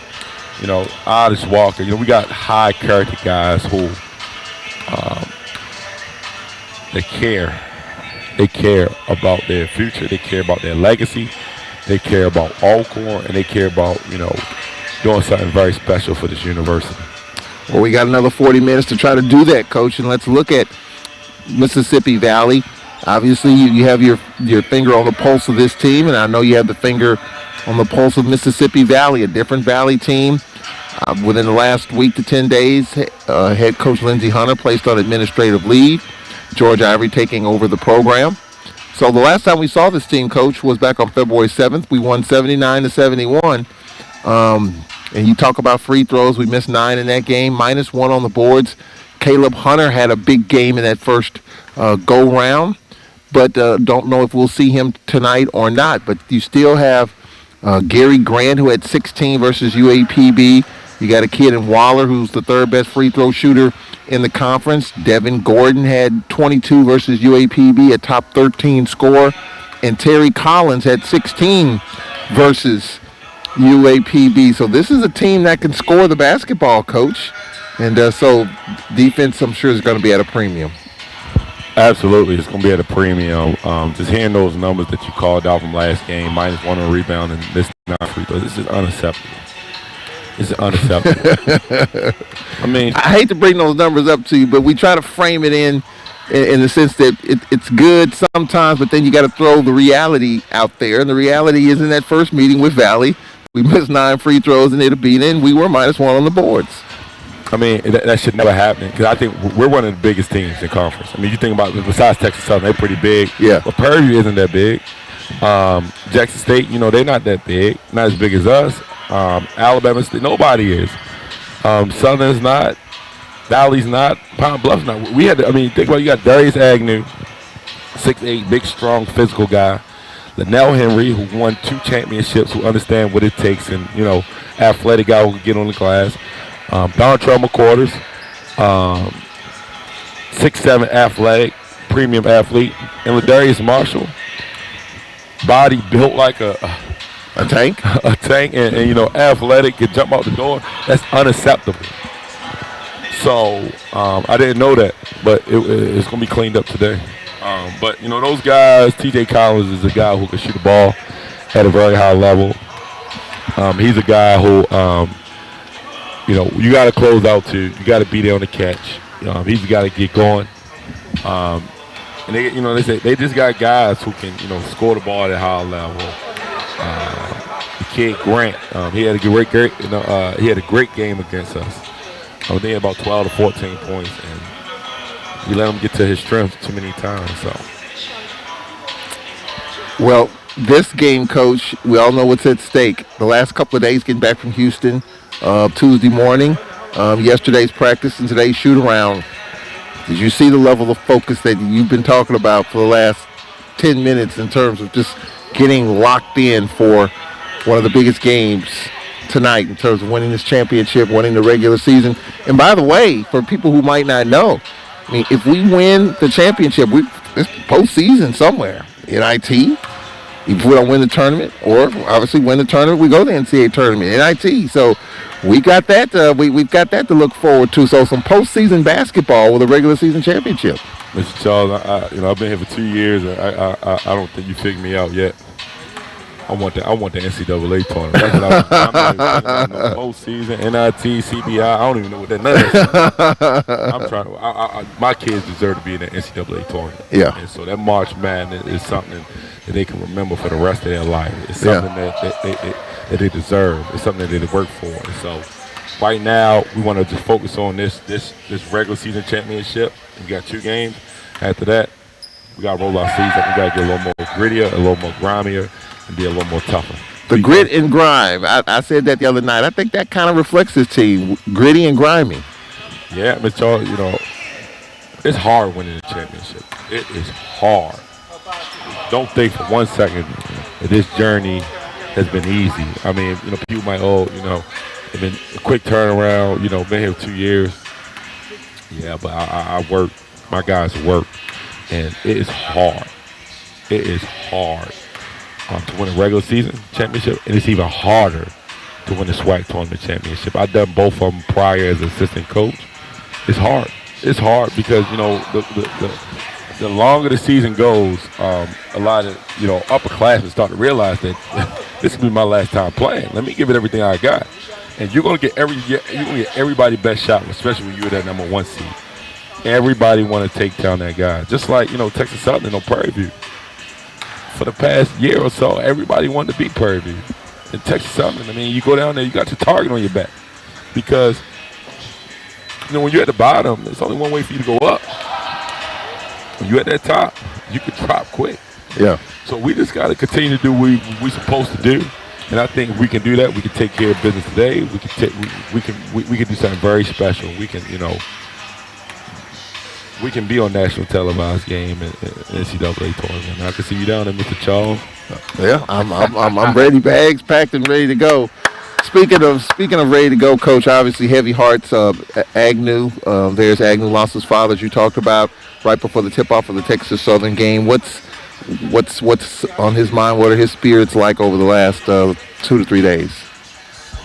His spirits are good. I've been just texting him, talking to his mom, just trying to, keep them spirits lifted. And, I don't know the status if he's going to play today or not. It's completely up to him.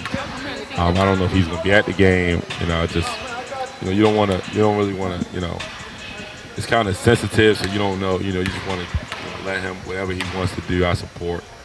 If he wants to play, I support. If he don't, tell him, take as much time as you need. If you want to play the rest of the season, that'll be great. But you can't, like I said. I lost my dad when I was in college, too. It's not an easy thing at all. It's one of the most toughest things that, any young man in college can probably face. Losing like a parent. So I know firsthand experience what he's going through. And right now, the best thing to do is just to continue to give him support, lift his spirits, and, just be there for him. And, it's bigger than basketball. Yeah. That's Braves head coach Landon Bussey on the pregame show. And speaking of Darius Agnew, he is not dressed out tonight. He is with the team. He is on the bench, but will not play tonight. Be your killer, nobody gonna play with you when I'm with you. Go against any like this glitter, skeet all dirt on bitches. I put it in for you, I spin for you, whatever you with, I'm with it. How you gon' cross the rockin' with you, I got you lit in the city. I been multitasking, rapping and being the daddy to my little children. I been spinning on business and spinning until I'm dizzy. I do all the smack, he never step or help with none of you killers. You doing a lot of capping, watch when I catch, I'ma whack in front of the witness. My you trippin', we could've been superstars. Remember we were jacking cars. Now it's not safe for you. You switch like a you tripping. We could've been superstars. Can't help it, now I'm reminiscing. Remember we were jacking cars. Now you better. Justin Thomas, who had 16 versus Valley, and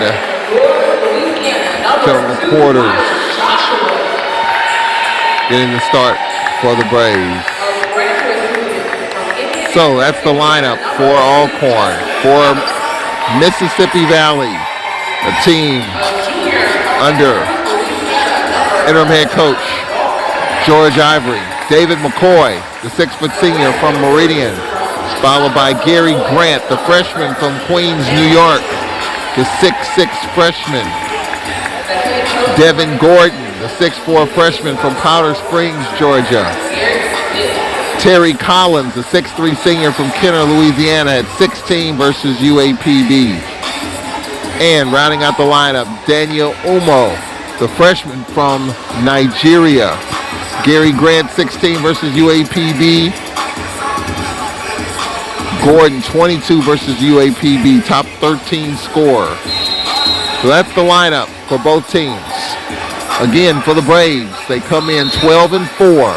Half game up on Texas Southern, who's off tonight. They have one game left, speaking of TSU, and that's at home on Saturday against Prairie View. Braves win this game, they'll be 13-4. They will have a piece of the championship. If they win on Saturday, they'll be 14 wins. They will be undisputed conference champs. The Braves have the tiebreaker on Texas Southern due to 2 wins. If there's any tie with TSU. But the Braves, worst case scenario, and you just want to give them all the scenarios here. The Braves drop 2 at home. Texas Southern beats Prairie View, and then TSU wins the regular season outright. So for the Braves, a win here tonight, and they'll have at least the #1 seed going into the tournament. The Braves in the purple with Linnell Henry jumping center versus Daniel Umo.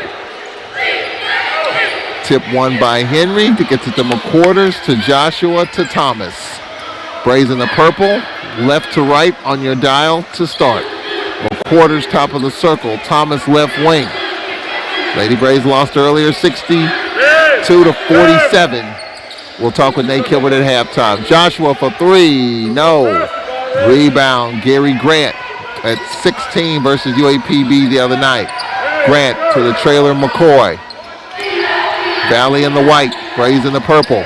Valley with their first touch, right to left here at the start of this game. For Valley, Terry Collins, right wing, 12 to shoot. Collins beyond three. Umo trying to set the screen, can't. Here's McCoy with 7 to shoot. McCoy. His floater is up, no. Long rebound, Thomas. Justin Thomas in the paint, and they kick out Walker. Otis Walker. McQuarters on the bounce pass. Step back for Linnell Henry off the window, no. Joshua with it. Joshua out top Thomas. 16 to shoot. Justin Thomas, dribble drive, and the paint is teardrop, no. Rebound. Mississippi Valley's Perry. Perry on the outlet, Collins. Terry Collins beyond three. Collins out top McCoy. Second touch for Valley. Scoreless a minute and a half in. McCoy right wing. Umo sets the screen. McCoy right wing, Grant. And we've got a foul called. A reach in on Otis Walker.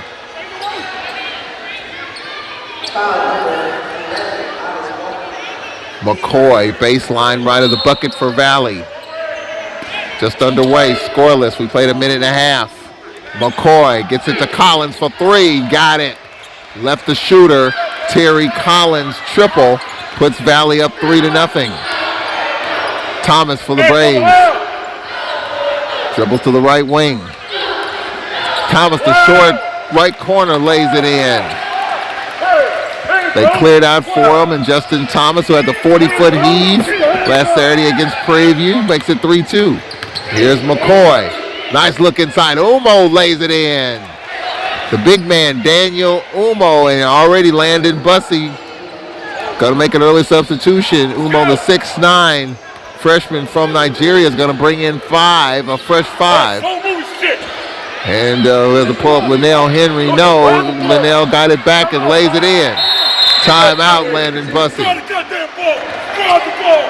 And Landon Bussey calling an early timeout. And 5 in for the Braves, and not happy with the energy or the intensity right off the bat. So a fresh 5 in, the B team in, and Landon Bussey not fooling around.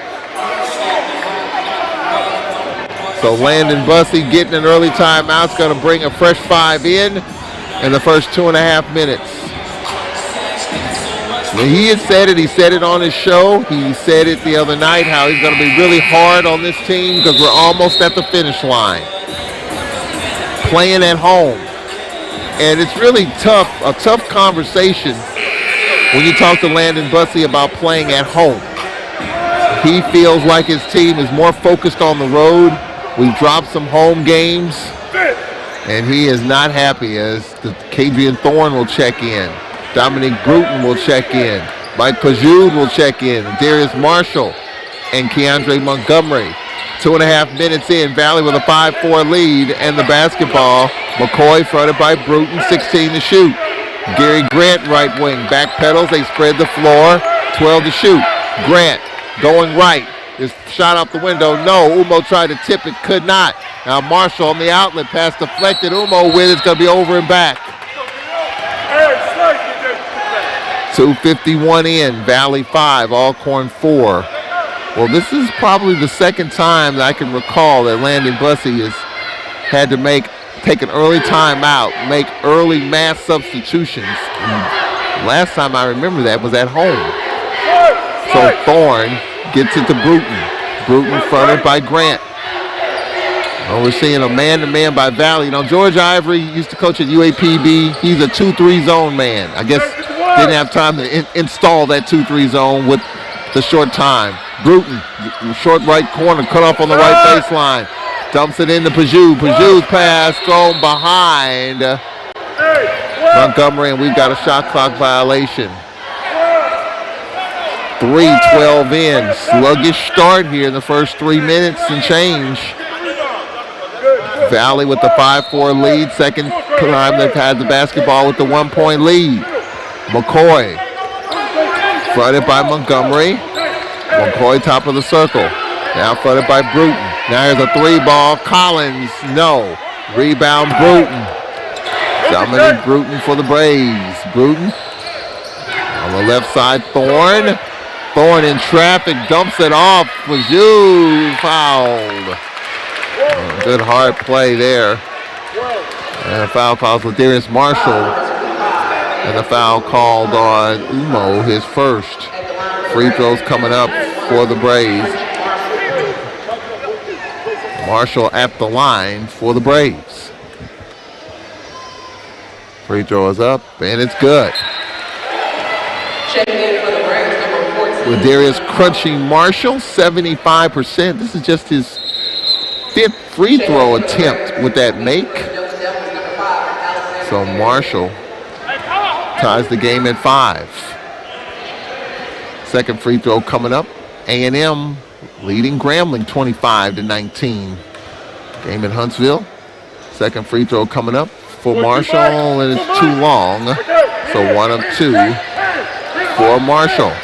We're tied at 5. Valley, almost a 10-second call, and we got a clock issue.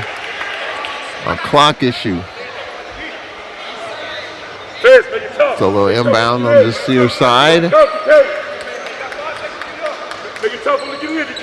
25 on the clock. Gary Grant.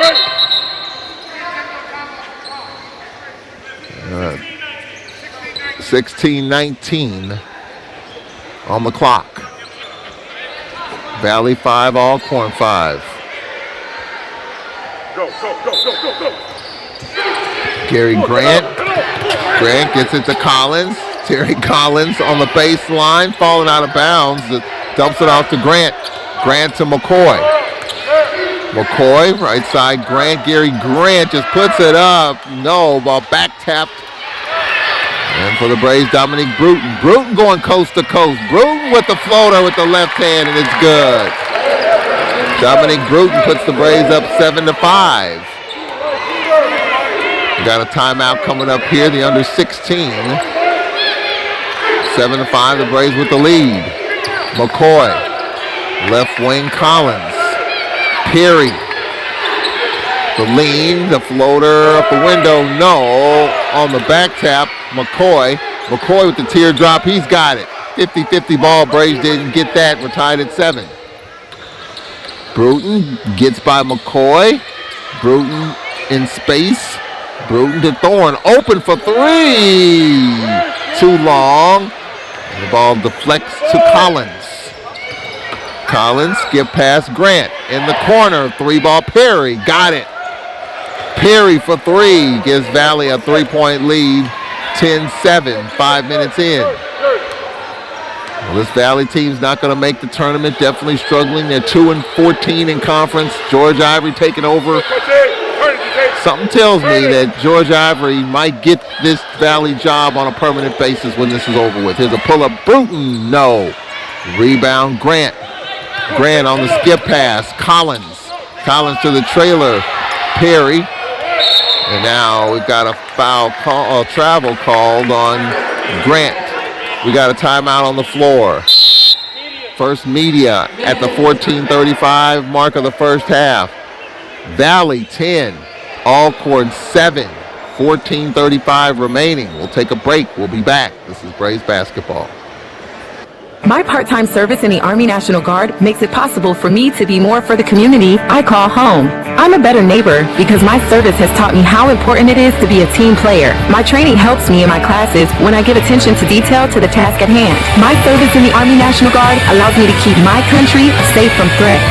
Learn more about how you too can live and serve part-time by visiting NationalGuard.com. Sponsored by the Mississippi Army National Guard. Aired by the Mississippi Association of Broadcasters and this... I got it. I got it too.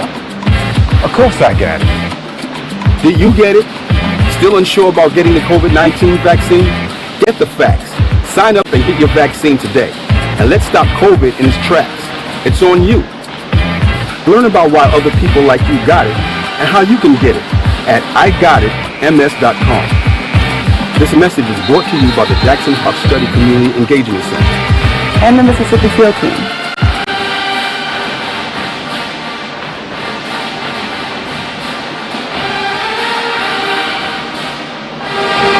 Welcome back to the Whitney Arena on this Thursday. Braves down 10-7. 5.5 minutes in. Landon Bussey working up a pretty good sweat here in the early going. Boards are even at 6. Braves shooting 3 of 9. Valley 4 of 9. Both teams with 1 turnover. Braves basketball. Bruton, Thorne, Keandre Montgomery, Pajude, and Marshall. The starting 5 was pulled in the first minute and a half of this game. Bruton gets the basketball curling right to left, has it left wing. Out top is Thorne. Thorne in traffic, had it stripped, got it back. Thorne and Montgomery, his left-hand floater is good. DeAndre Montgomery makes it a 10-9 game. There's Terry Collins for Valley. Valley's got some scores. They got some shooters. You got to get in these guys here as far as not giving them open looks. A little weave action. With it is Grant. Grant in the paint. Grant kick out. McCoy for 3. Nope. 4 Braves were there for the defensive rebound. And here's Bruton. Bruton to Montgomery. Keandre on the wing, the lean. Kick out Pajude. Out top. Bruton. 17 to shoot. Sitting down in his stance is Perry. Bruton.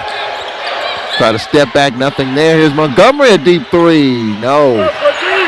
Rebound Frenchie. And this shot block foul called. And now we got a technical foul called.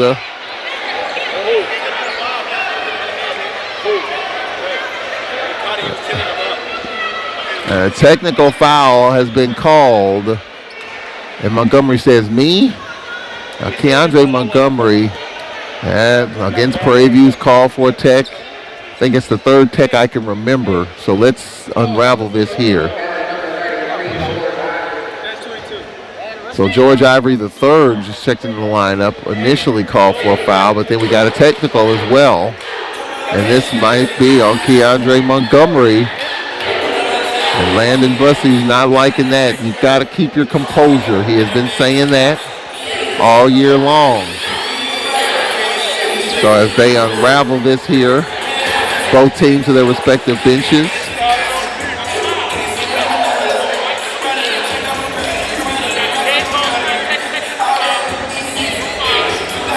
Technical foul on 5. So Collins called for the personal. Montgomery called for the tech.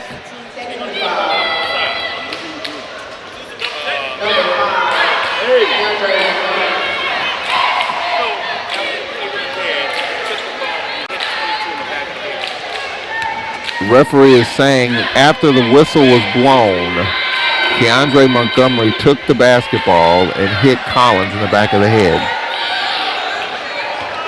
So he just missed the tech.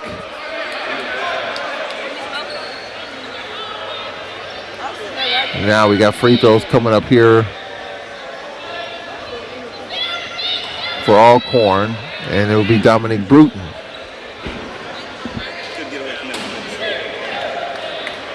Ten to 9 our score. Free throw no good for Bruton. Another one coming up. Second free throw coming up for Bruton. Double clutched. Free throw is up, and that's no good.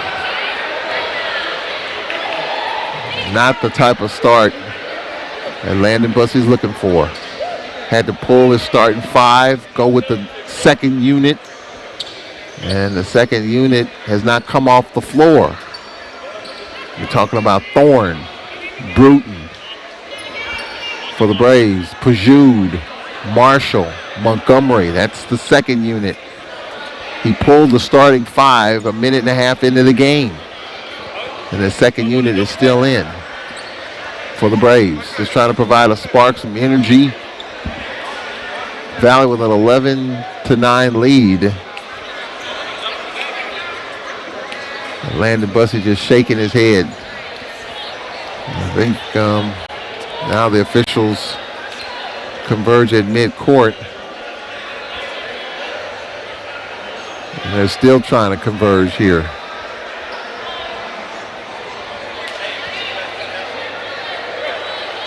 And now George Ivory will get a conversation. Ivory says it's okay. George Ivory, this is just free money for him.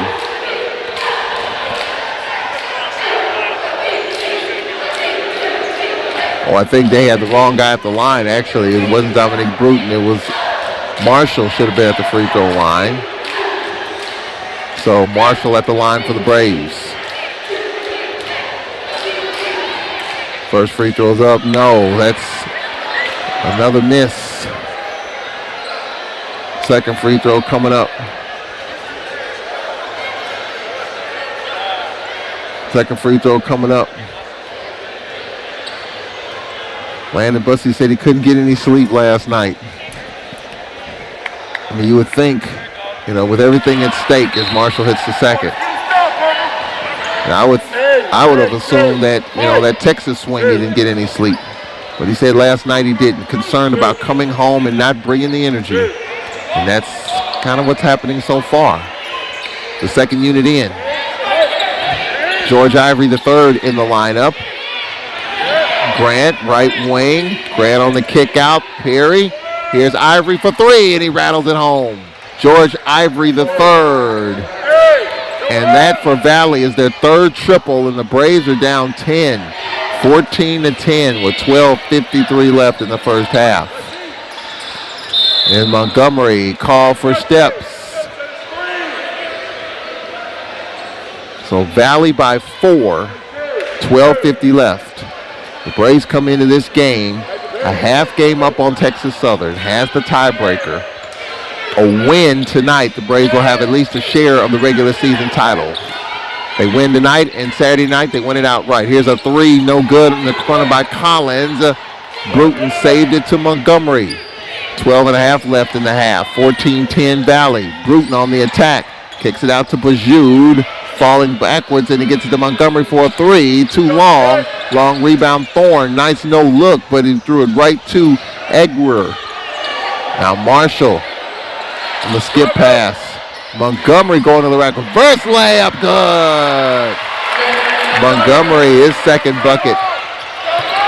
2-point game, 14-12. 12:06 left in the half. Grant. Top of the circle, Perry. Fronted by Thorne. Now for Valley in the corner, the spin by Grant. Scoop shot, no, and was hacked. We got a timeout coming up here. And the foul called. It's gonna be on Frenchie Marshall, his first timeout on the floor. 14-12, Valley, 11:50 left, first half. We'll take a break. We'll be right back. This is Braves basketball. I got it. I got it too. Of course I got it. Did you get it? Still unsure about getting the COVID-19 vaccine? Get the facts. Sign up and get your vaccine today. And let's stop COVID in its tracks. It's on you. Learn about why other people like you got it and how you can get it at IGotItMS.com. This message is brought to you by the Jackson Hart Study Community Engagement Center and the Mississippi Field Team. One day, I'll teach chemistry to kids. I'm going to be an architect. My dream is to be a chef. At the U.S. Department of Education's Office of Federal Student Aid, we provide more than $150 billion each year in grants, loans, and work-study funds, making higher education possible for anyone at any stage of life. I can go back to college. I can change careers. I can make a difference. Federal Student Aid, proud sponsor of the American Mind. Learn more about money for college at studentaid.gov.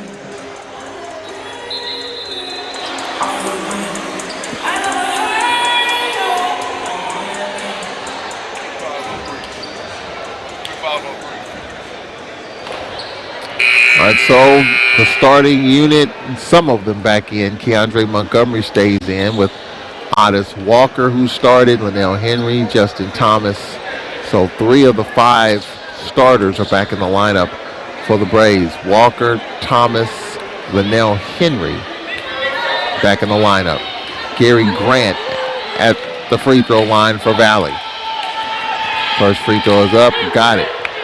Well, Valley has absolutely nothing to lose. They can play loose and fancy free. And they're not going to make the tournament. And they can let it all fly. The Braves trying to win a championship. Second free throw is good, and Valley by 4, 16-12. Thomas, top of the circle, dribbles to the right wing off a Henry screen. Thomas, left wing, Bruton. Montgomery trying to set the screen. He does. Here's the left-hand floater off the window. No. Off back tap. And McCoy for Valley gets it out ahead to Grant. Grant on the attack. Grant fouled. Montgomery with the foul. It's his second. McQuarters will check in for the Braves. Valley at the free throw line. 14 fouls on the Braves, 2 for the Delta Devils. Free throws for Gary Grant coming up. Grant, 56% free throw shooter. First is up. No. Grant 2 for 3. McQuarters in. McQuarters in for Alcorn. Second free throw coming up. Second is on the way, and that's short. He's got a break there. 2 misses.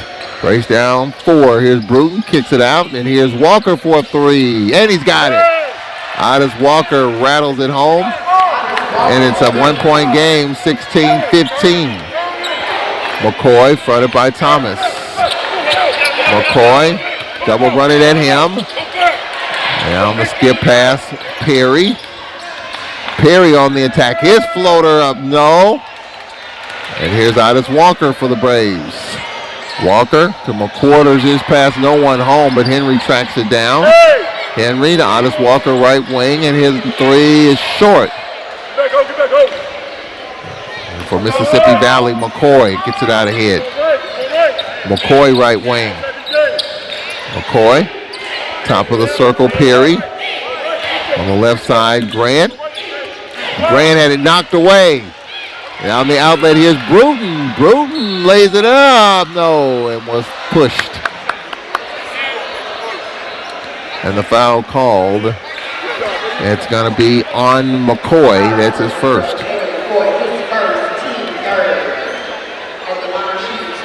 So the Braves can grab the lead here. 10:27 left in the first half.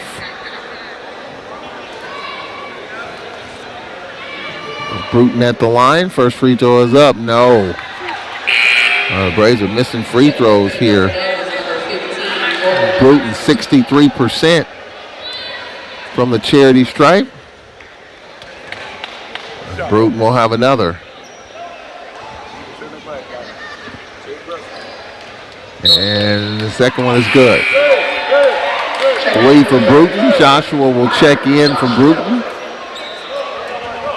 We're tied at 16. So a little mini run by the Braves here to bring down 16-12. We're tied at 16 with 10:27 left till halftime. McCoy crosses half court, has the top of the circle. McCoy kicks it out in the corner. Mississippi down, Harry. Now on the drive, trying to drop it off inside, and it's a turnover. McCoy got caught on the baseline. Jordan Johnson in the lineup for Valley for the first time. The 6'5 junior from Memphis. Braves can grab the lead here halfway through this first half. We're tied at 16. Here's McQuarters. Fade away. Got it. Over Grant. McQuarter gives the Braves the lead, 18-16. McCoy fronted by Joshua. McCoy top of the circle. McCoy, and an offensive foul called. It's going to be on McCoy, his second. Well, now you see the Braves trying to get into their defensive rhythm. 18-16 in the first half. Braves with the lead, and George Ivory III back in the lineup, the son of head coach George Ivory. You got Caleb Hunter, the son of Lindsey, and now George Ivory III for Valley. McQuarters one-on-one with Grant.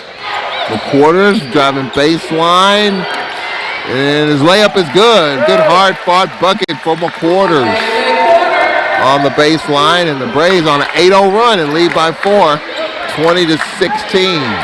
9:10 left in the first half. Collins for Valley steps into a three, short.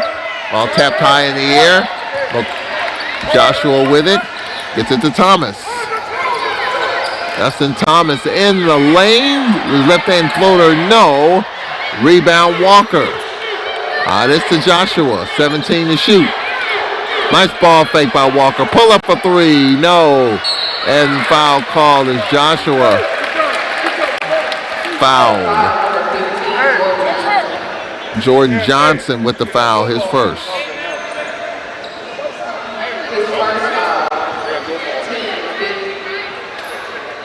So free throws coming up for Byron Joshua. The Braves on an 8-0 run right now after trailing 16-12. First free throw is up, no good by Joshua. Braves struggling to hit free throws. I think they've got 5 misses so far in this. Landon Bussey's heard that. Second, and Landon Bussey's not happy. 6 free throws missed by the Braves in this first half. Here's Grant going to the rack, layup no, and the offensive foul called on Grant.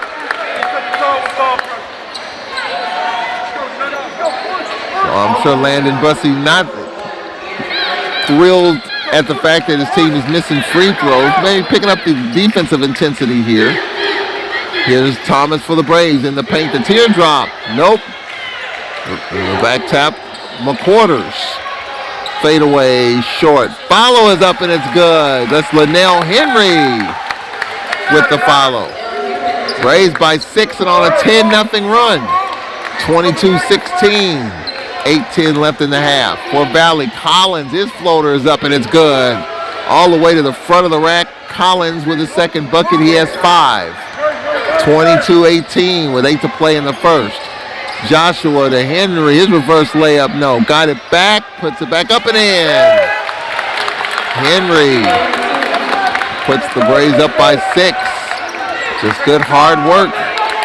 24-18 with 7:43 left. Here's a deep three, no good by Collins. Here's Joshua, lob into McQuarters and the dunk. Timeout, George Ivory. And the Braves are up by 8. So a 14-2 run. The Braves are up 26-18. Full timeout. George Ivory taking it. 7:33 left in the first half. The Braves are down 16-12. They're on a 14-2 run. And up 26-18. We'll step aside. We'll be right back. This is Braves basketball.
26-18. The Braves on a 14-2 run. 7:20 left in the first half. George Ivory the third. Umo. The ball thrown away. Turnover for Valley. That is their sixth turnover. The Braves have missed 5 free throws, and now if they overturn the call, it'll be Valley's basketball. So the Delta Devils will get it with Jordan Johnson on the baseline. Johnson lobbed to Collins, fronted by Joshua. Now Johnson curling right, the lean. His shot blocked by Otis Walker. Walker on the outlet, Joshua. 26-18, 8-point lead, 20 to shoot. He's on this 14-2 run right now. Joshua left wing. On the dump in, Linnell Henry. Driving by Umo on the double. Pass deflected.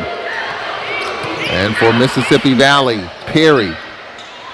Perry gets it into Collins. On the drive, Johnson. This floater is up, rattles out. One and done. And now here's Joshua for the Braves with 6.5 left in the half. Joshua, Otis Walker's man fell down for 3, short. McWhorter saved it right to Collins.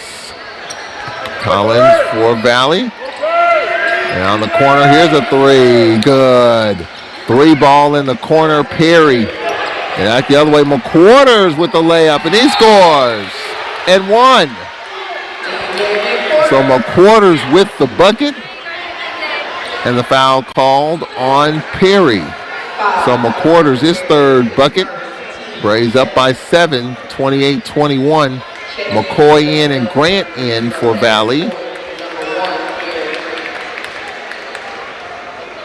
And McWhorter's will get the and 1. The Braves are still without the services of Paul King, out with the plantar fasciitis, foot injury. And his status is unknown. He was in the arena this afternoon putting up shots. Was talking with him before the game. And another missed free throw. The Braves have missed 6 free throws in this half.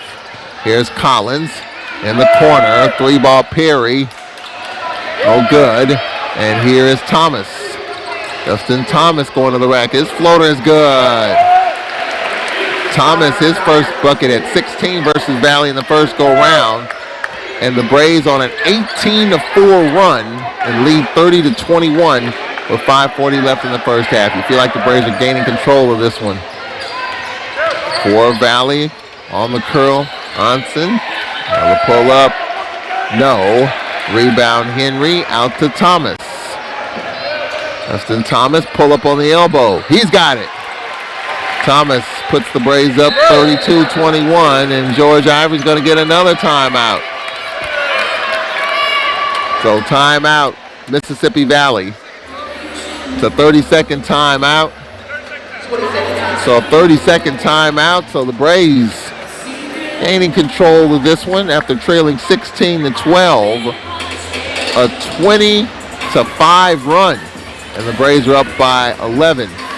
Other scores, Alabama A&M at home beating Grambling 30-23. Alabama State 8, Southern 6.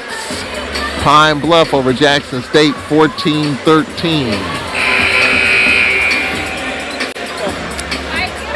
Some news that's kind of made the rounds. It's rumored that Jackson State men's coach Wayne Brent would announce his retirement after the season's over with. Very successful high school coach. Here's a bad lob pass intercepted by Montgomery. Here's Thomas pushing it. Justin going to the rack. His layup is good. Justin Thomas with 6. McWhorter's with 6. The Braves by 13. 34-21 with 4:53 left in the first half. Collins fronted by Walker. So Braves in control here. Collins in traffic on the kick out for Valley. Perry getting in. Umo had it blocked. Now here is Joshua. Joshua tried the no-look. Walker tickling the baseline. It wasn't there, and Otis will attack. Now Justin Thomas. Thomas In the corner, here's Walker for three, and he's got it. Otis Walker with 8. And the Braves are up by 16.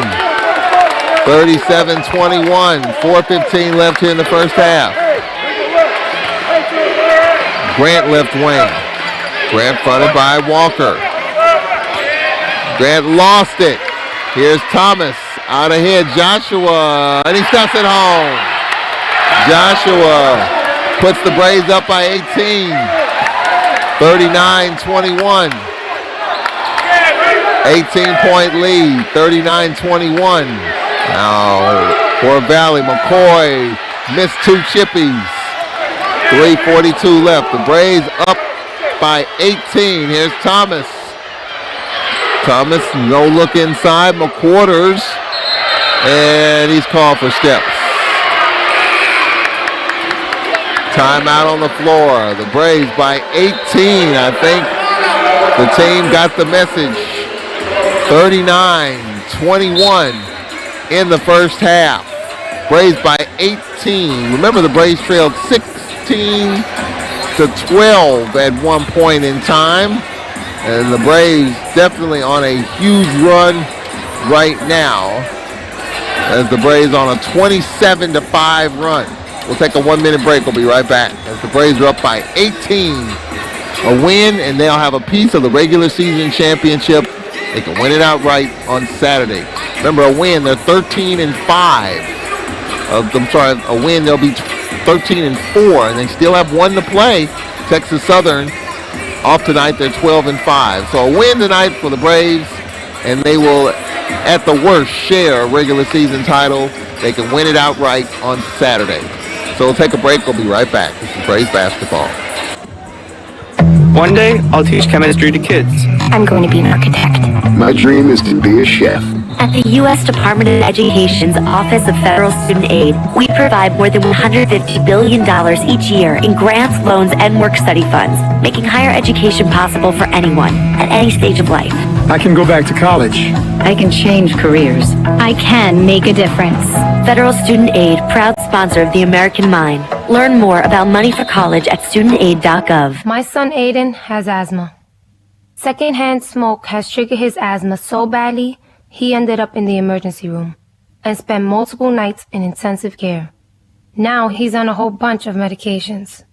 My tip to you is, don't be shy about telling people not to smoke around your kids. Half of U.S. kids are exposed to secondhand smoke. If you or someone you know wants help, call 1-800-QUIT-NOW. A message from the U.S. Department of Health and Human Services and CDC. Terry Collins just knocked down a 3. Now here's Montgomery trying to answer. He misses the 3. And the rebound, Jordan Johnson. 39-24, the Braves by 15. Here's McCoy in traffic. McCoy with the teardrop. Nope. And the rebound hauled in by the Braves' Marshall. Marshall running the floor, and he's called for steps. Thomas, Marshall, the lineup. And checking out for the Braves is Joshua. Thorne in. So Thorne, Bruton, Montgomery, Marshall, Justin Thomas, the lineup. 39-24, 2.5 left in the first half. George Ivory III. Left wing Perry on the curl. Here's the floater off the window. Short by Collins. Here is Thomas. No look. Montgomery is floater up. No. While back tapped out of bounds. It'll be Valley's basketball. 2:18 left in the first half. Good crowd here on this Thursday. As the Braves are up 39-24 in the first half. For Mississippi Valley, George Ivory III. Left wing Collins. Top of the circle, Jordan Johnson. Johnson on the attack. Johnson on the block, on the skip pass. Ball fake. Perry floater way off. Boy, the Braves are doing a nice job on the glass. Plus 13, 25-12. There's Thomas going coast to coast. His layup, oh, he missed it. He went coast to coast and couldn't finish. Back the other way, McCoy. McCoy on the kick out. 3-ball Collins, yes. Collins for 3. Minute and a half left in the first half. The lead is 12. 39-27. Dominic Bruton for the Braves. Bruton one-on-one with Collins. Now Thorne, top of the circle, Bruton. Bruton left wing, fronted by McCoy. Bruton a step back, got it. Dominic Bruton with 5. 41-27, a minute left in this half. Here's another step back 3, no good by Collins. Now here's Montgomery. Montgomery, his floater, no. Couple of taps, and here comes Valley, and we've got a foul called. So Valley bringing a little bit of spunk and energy the last couple of minutes. We've got a foul call on Alcorn. With 51.9 remaining. A contact technical foul. Marshall will be called for a contact technical foul on Marshall. That's his second.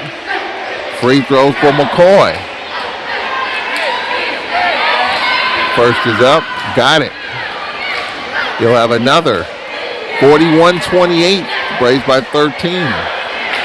Second free throw coming up. That's good. We're kind of keeping Valley around here. 41-29. 51 seconds left in the first half. Forget we'll hear from Lady Braves head coach Nate Kilbert coming up at halftime.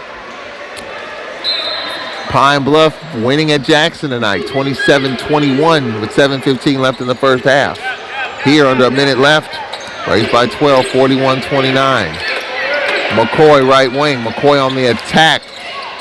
Extra ball moving, extra pass. 3 coming up, no good. Johnson follow is up short by George Ivory III. And now Henry ties up with George Ivory III. Valley will keep it on the dual possession. Exactly 30 seconds left in the first half. 41-29, Braves. That big run, really the difference right now. The Braves had a 20-4 run at one point. Now for Valley on the lob, Perry trying to back down Montgomery. To fade away, no. Rebound Montgomery. Braves with 18 seconds left can take it to the final shot. Here's Thorne going all the way and lays it in. Braves by 14. 43-39. 10 seconds left in the half. McCoy will walk it up. Now McCoy will try to attack. Fronted by Joshua. McCoy. Now here's a 3 air ball at the horn. Braves by 14 at the half. 43-29. Alcorn over Mississippi Valley at the break. Again, a Braves win. They'll go to 13-4, and they will have at least a share of the regular season championship. They can win it outright on Saturday. A Braves win, 13-4. So we'll take a break here. We'll be right back after this 2-minute timeout. Nate Kilbert will join us. We'll take a 2-minute break. Back after this. This is Braves basketball.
All right, welcome back. The Braves with a 43-29 lead at the break over Mississippi Valley. Again, a Braves win, and they have at least a piece of the regular season championship. They can win it outright on Saturday. The Braves win, they'll be 13-4, and they have one to play. Texas Southern off tonight. They'll play Prairie View on Saturday. So a little bit work to do to win it outright. But the Braves have the tiebreaker for sure. They would be, with the Braves, with a win here, the Braves would be no worse than the 1 seed with a win. They will be the 1 seed, and they can win it outright, the outright regular season title on Saturday. All right, so let's talk Lady Braves basketball. As earlier this evening, the Lady Braves fell by the final score of 62-47. Head coach Nate Kilbert joining us courtside, 62-47, Mississippi Valley. And Coach Kilbert, for all the positives, playing well against TSU and Prairie View. Then to come about 3 days later, it was definitely a tough night for the Lady Braves on this Thursday. Oh, it was. I mean, you could see we had nobody to really give us any scoring punch after Griffin had shot the ball pretty good in the first 2 quarters. She kept us in the game, but we had no flow from no one else. I mean, other than that, and White we shouldn't have played White tonight at all. She just wasn't ready. I mean, I don't know if she'll be ready for Saturday. If she having too much pain, she's trying to play, and I think that kind of messed our confidence in our chemistry up a little bit, trying to get her some playing time, and we just didn't get enough from kids who gave us better games out there in Houston, like Watson. We just had a terrible time shooting the ball. We was in quicksand, and they was moving up and down the floor real well. But Valley's a bad matchup for us anyways, because their guards are so athletic and they're so tall. They didn't hurt us inside like they did at Valley, but we just missed too many shots. I mean, the bottom line, we're gonna shoot it like that. We're gonna have a hard time beating anybody. We got to shoot it better. 29% shooting in this game, and there have been some games in which we have struggled putting the ball in the bucket. I mean, Valley scored 93 points in that first meeting. What makes Valley such a tough matchup for us? Because they're so athletic out front, and they have size out front with their athleticism. And Valley don't allow us to get those backdoor cuts, because they bag off of you and allow you to catch it out front. And now you got to be able to make jumpers against them. And our pin downs will get there, but if you're not making it, you're not going to be able to hang around them or keep the game close enough so you have a chance to win. So what that does, though, they take some of the pressure off us when it comes to them pressing the ball. They let you have it. Now you got to be able to make that shot. And we didn't shoot it well enough to even stay close tonight. We made a lot of bad decisions off of our fast break. I thought we got a lot of fast break. We just didn't put the ball in the basket. Watson had a lot of little runners there she missed. You have to make those shots if you want to stay close with a team like Valley who have 3 people out front. They can really light it up and get hot on you like number 1 did. I think she hit 2 threes in a row, and that kind of pulled out. That's after we tied the game up. But we wasn't able to get any easy baskets when we were struggling from the outside. And I think that was probably the biggest difference in the game. We couldn't get any easy basket out of our fast break, and we couldn't get any in the half court.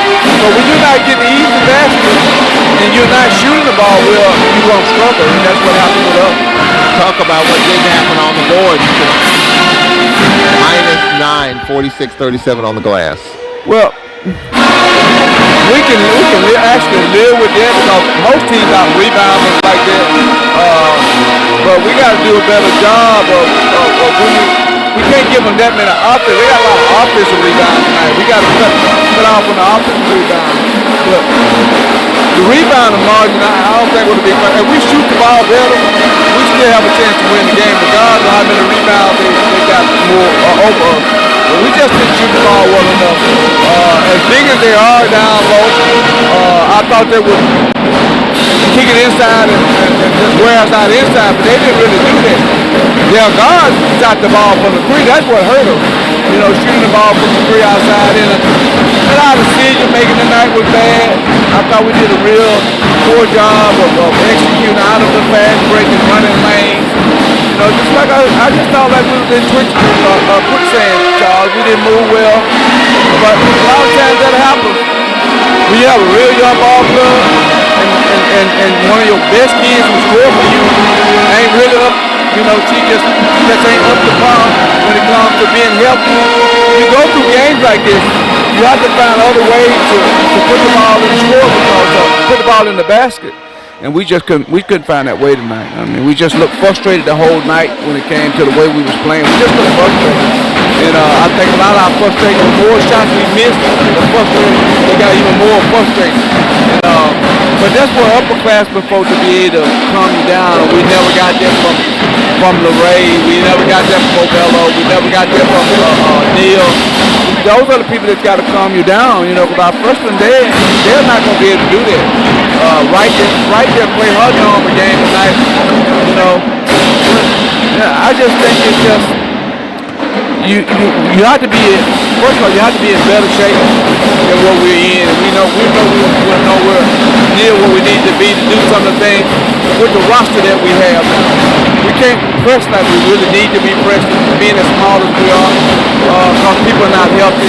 Ford played with a bad ankle sprain tonight. She probably shouldn't have been out there, but she tried to play because she know our depth was low. But we got too many kids trying to play, and they just physically not ready to play.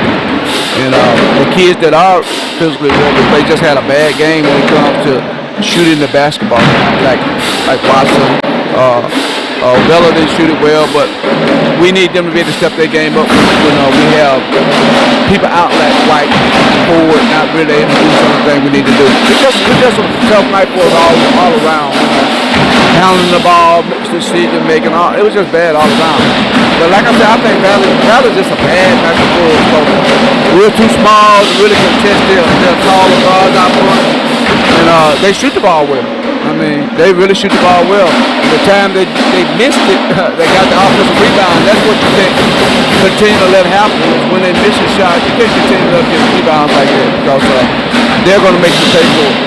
Because I thought at one point when we was making tough baskets, they was getting easy basket at one point. When they weren't shooting no threes, they were getting layups. And you can't allow that to happen. We just not tall enough. We're not physical enough. Because a lot of loop balls we should have been getting, but we was timid. You can't be that way. Like we're trying to keep from getting hurt. And that's the way I saw the game tonight. We need White to be able to get us out of stuff like that. He's just not healthy enough to do it. Ford probably would have rebounded the ball better, but she shouldn't have been out there either. Just all the way around, we didn't have what we needed from the people who were healthy enough to give us what we needed. We're talking with Lady Braves head coach Nate Gilbert. And I thought, Tanae Griffin, her best game of the year, 14 points, 14 and 8, was knocking down shots. And even LeRae Rasco. Rasco with 15, 9 of 10 from the free throw line. I thought all in all, Rasco had a pretty good game. Yeah, she had a good game shooting-wise, but her flow to the shoot was bad. Her decision-making was bad on a lot of plays, and that's where your point guard's got to be better at, I would much rather see her be better at making decisions and getting us in our sets and than scoring points. And that's what I was disappointed with her. That she didn't do a very good job of generating, getting us in our sets and calming us down to be a fifth-year senior. So that's what we expect from her more from her. It's that leadership. She didn't do a very good job of that. She scored the ball well, but we needed somebody to calm us down. We didn't have that tonight. Bria Bryant played for her. Tasha A. Wright scored. Tough for those three. Well, yeah, Wright is a person that she's our best passer. She's at the third position, she's the person that we look to be able to knock shots down for. And she looked like one of those people that I was talking about that was stuck in quicksand. I don't know exactly what they did, the day before, the day of the game, but we didn't have that energy that you need to be able to beat a team like that. I don't know, was it Thursday night or what? I don't know. We just, with kids being injured like we had tonight, we needed more people to step their energy level up. We just didn't get it. Well, Saturday night's the last home game. We'll talk about UAPB. John Brown State and the Lady Lions coming. Well, they tough. They played Jackson State well tonight. And I think they lost 65-72.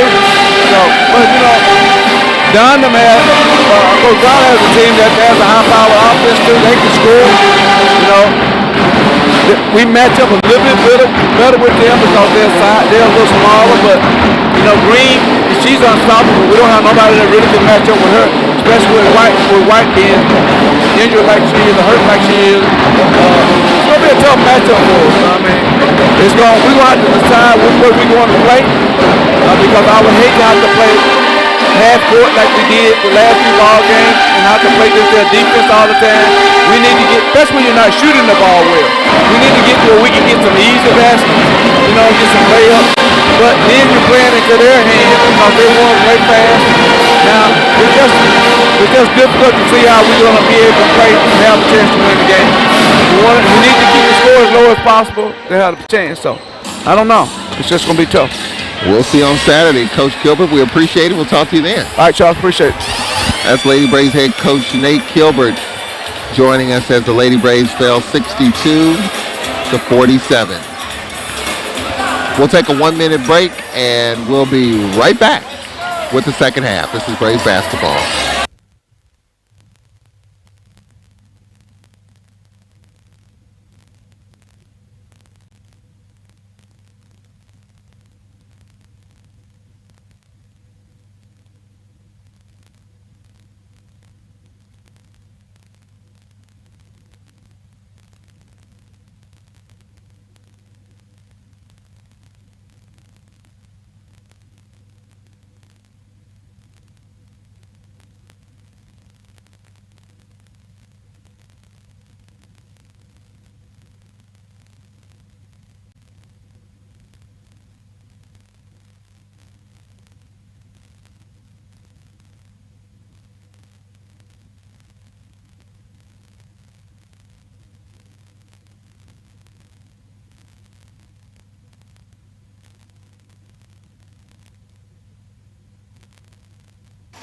All right, as we look at the first half numbers, the Braves up 43-29.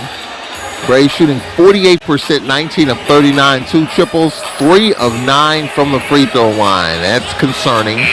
Plus 13 on the boards, 31-18, 5 turnovers, 5 assists, 3 steals, and 2 blocks. The Braves are led in scoring by Dontrell McQuarters with 9, followed by Justin Thomas with 8. A couple of players with 6 points. Otis Walker with 6. Linnell Henry with 6.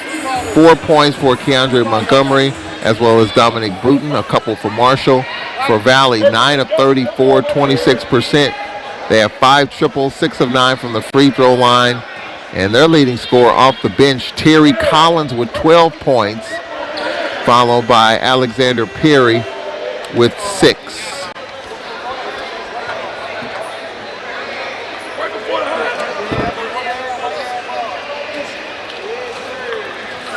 So that's the story in this first half as the Braves 14-point lead for Alcorn. The Braves will be on defense to start the second half. Pine Bluff over Jackson State, 36-26 in the first half.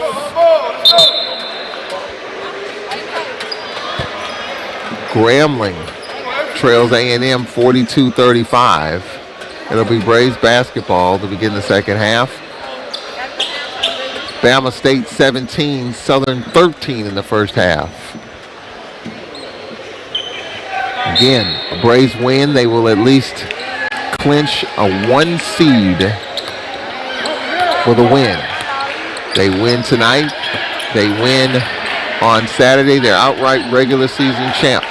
They have the tiebreaker on Texas Southern by virtue of 2 wins. Here's Linnell Henry's pull-up, no good. And ball knocked out of bounds. Mississippi Valley will keep the basketball. Braves with a 14-point lead. Valley left to right. McCoy left wing. Fronted by Thomas. For Valley on the lob, Terry Collins. Collins right wing, top of the circle, Peary. McCoy out top. McCoy, they clear the floor. Floater is good by McCoy. He has 6. 43-31, 12-point lead. It's underway here in the second half. Thomas dribbles to the right wing, gets it to Joshua out top. Otis Walker. Otis hit 11 points in his first game back after missing 5 weeks. Walker's pass knocked away. Here's Terry Collins for the Valley. Collins gets it in the right corner. Peary. Going to the rack as Grant dumps it inside, and the layup is good. Daniel Umo with his second bucket. And it's 43-33, and Landon Bussey telling his unit to pick it up here, or else he's going to do what he did in the first half, put 5 in. Joshua left wing. On the switch, Perry. Joshua passed through the legs of Linnell Henry. Here's Gary Grant for Valley. Grant on the attack. Grant with the floater. Good. He just flicked it. First bucket for Grant, and it's an 8-point game, 43-35. 18-12 remaining. So Valley coming out with a little spunk, and Landon Bussey's going to get a timeout. And again, he's going to sub 5 in. He had seen enough. And this is something that Landon Bussey has been genuinely concerned about, starting fast, coming out especially in the second half. Remember, we had a 14-0 start to the second half in a game here, but kind of sluggish start to the first half, sluggish start to the second half. So we'll take a 30-second break. 8-point game, 43-35. We'll take a 30-second break. We'll be right back. This is Alcorn Braves basketball. Considering an online pharmacy? Explore BeSafeRx to find useful information and resources to help you purchase medicines safely online. A safe online pharmacy requires a doctor's prescription, has an address in the United States, has a licensed pharmacist, and is licensed by a state pharmacy board. It's best to stay away from online pharmacies that don't meet these criteria. Discover more helpful tips and resources at BeSafe. Go to fda.gov/BeSafeRx. Considering an online pharmacy? All right, the second unit in, Kadrian Thorne. Kadrian Thorne in, Pajud, Marshall, Keandre Montgomery, Dominique Brute, the 5 for the Braves. The lead is 8. 6-0 run by Valley to start this second half. Thorne far side for the Braves. Thorne gets it to Montgomery. Now Dominique Bruton, top of the circle. Screen by Marshall. Bruton going left, cut off. And here's Thorne trying to go right. He's cut off. Being crowded by McCoy. Keandre Montgomery, tough shot, fadeaway, no. The ball out of bounds off of Pajud. It'll be Valley's basketball. Braves have not scored in the first 2:17 of this second half. McCoy for the Delta Devils, top of the circle. A wide open Perry, short. Well, Valley's had the looks, just can't finish. Here's Keandre Montgomery. Montgomery, deep 3, it's good. Montgomery, his third bucket. NBA 3 puts the Braves up 46-35. Now for Valley, Collins getting it inside and lays it in. Collins with 13. 46-37, Montgomery, another 3 short. Rebound, Perry. Perry to McCoy. Long outlet intercepted by the Braves' Dominique Bruton, and he's fouled. Foul called on Valley's Grant, his second. second for him. I guarantee you, Landon Bussey is not happy. To start this game and to start this half, he pulled his starting 5. Montgomery, top of the circle, dribbles to the left wing. Now Bruton gets it inside, and the pass went right through the hands of Marshall. On the outlet, pass knocked out of bounds by Thorne, intended for Grant. 3.5 minutes into the second half, 9-point lead for the Braves. Now for Valley, McCoy on the inbound in the corner. McCoy to Perry. Perry on the attack, Perry on the kick out. With it is Jordan Johnson. McCoy, teardrop short. The ball deflects to McCoy. Ball fake here, baseline floater, no good by Collins. Out of bounds to Alcorn. We'll see Linnell Henry check in for the Braves. Again, the Braves got to get it done tonight and Saturday night to be the outright SWAC champions. They win tonight, they will be the number 1 seed. They'll be the number 1 seed with a win. They can be the outright champs with a win today and Saturday. Anything short of that, Texas Southern could overtake the Braves, especially if we lose these 2. And as Bruton tried to spin and lost it out of bounds. Landon Bussey is just so frustrated right now. Said he couldn't sleep last night. You're coming home. Here's Grant driving baseline double. It was slapped out of bounds by Jude. And we've got a timeout on the floor. 15:52 remaining. 46-37. Alcorn with the lead. They led 43-29 at the break. And Valley on an 8-3 start to this second half. We got a game. We'll be back after this 1-minute timeout. This is Braves basketball. I got it. I got it too. Of course I got it. Did you get it? Still unsure about getting the COVID-19 vaccine? Get the facts. Sign up and get your vaccine today. And let's stop COVID in its tracks. It's on you.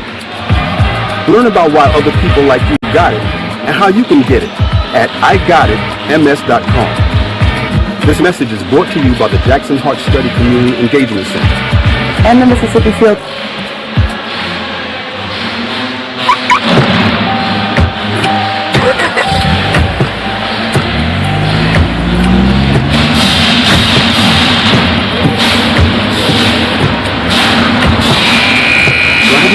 Hear them all its own. How exactly with the text? Before you get behind the wheel, silence your phone. But better yet, designate a texter. For more text-free driving tips, visit StopTextStopWrecks.org. Brought to you by the Ad Council and the National Highway Traffic Safety Administration. And don't carry on, next 1.7 FM. What the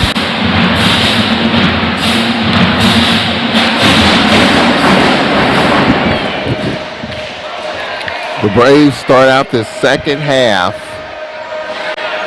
1 of 4, shooting 46%. Valley 4 of 7. Braves plus 11 on the boards. Braves have Montgomery, Thorne, Pajou, Bruton, Linnell, Henry in the lineup. Henry's in because Marshall missed some rotations on the defensive end. George Ivory III with 5 to shoot. Ivory to Collins, step back deep 3 off the mark. Rebound Henry. Braves with a 46-37 lead. Now for the Braves, one inside, and we got a ball out of bounds. It will be Alcorn's way. 21 to shoot. For Valley, Gary Grant, George Ivory III, Terry Collins, followed by Perry and Jordan Johnson. Henry trying to back down. Johnson splitting a double team, and Montgomery fouls, slash into the bucket, and he is fouled. And the foul called on Valley's Jordan Johnson. 46-37 at the half in Jackson. Pine Bluff 41, Jackson State 38. JSU trying to climb into the top 8. If the tournament started today, Jackson State would be there, but they're only a half game up on Bethune-Cookman for that 8th spot. First free throw by Montgomery is good. Second free throw coming up for Keandre Montgomery, shooting 78% on the season, and he hits 2. Montgomery has 9. 48-37. The Braves by 11 with 15 remaining. Gary Grant walks it up, fronted by Bruton. Now for Valley, Terry Collins took a bump, step back, good. Over Montgomery, the step back by Collins. He's got 15 for Valley, back the other way. Henry powers his way to the bucket, no. Ball saved by Valley. 48-39. Now Valley on the attack. Here's Jordan Johnson getting it inside. He missed the floater. Rebound Bruton. Dominique Bruton for the Braves, pushing it. Bruton going all the way. His finger roll is good. Bruton, his 3rd field goal. He's got 7. 50-39. 11-point lead for the Braves with 14:24 remaining. See if the Braves get a stop here. Gary Grant going to the rack. He's fouled by Bruton. 14-17 remaining. So free throws coming up for Gary Grant. He's 2 for 3 from the line. 4 points. First is up. No. Valley, 65% free throw shooting team. That's the 2nd worst in the conference. Second free throw coming up. And this is good. Grant with 5. 50-40. Braves by 10 with 14-13 remaining. Bruton right wing. Bruton. Montgomery set a screen for him. Bruton left wing Joshua. Dump into Henry. Linnell. Reverse layup is good. Linnell Henry, the Prairie View transfer. It's just his 2nd bucket. Braves by 12, 52-40. McCoy gets it to Grant on the spin, cut off on the baseline. Grant gets it inside, and the layup by Perry is good. He has 8 points for him, and the lead is 10. 52-42. 13.5 to play. Joshua curling left. Lost it, got it back. Joshua fronted by McCoy. Lost it to McCoy.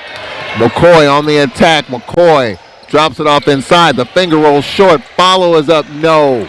By McCoy. Braves doing a good job making it tough there. Now here's Dominique Bruton for the Braves with 13:10 remaining. Bruton, left wing, looking for Henry. They dump it into him. 2, 3 dribbles, just backs his way in. He's called for steps. Yeah, he did travel. Officials just saw it. 13 minutes remaining. 10-point game, 52-42. Here's Gary Grant.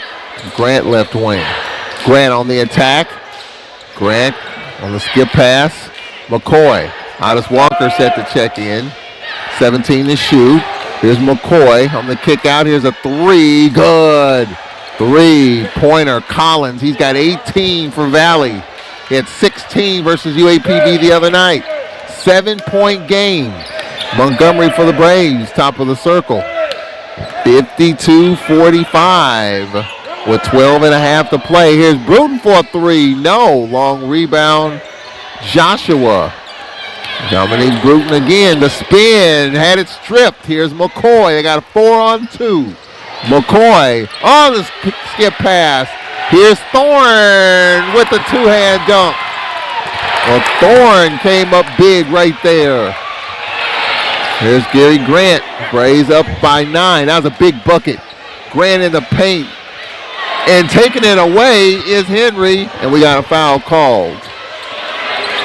With 11:54 remaining. We got a timeout coming up. Well, that was a big dunk by Thorne to put the Braves up by 9. the foul called. It will be on McCoy, his third. So we have 11:54 remaining. 9-point game, 54-45. 9-point lead. We'll take a break. We'll be right back. This is Braves basketball.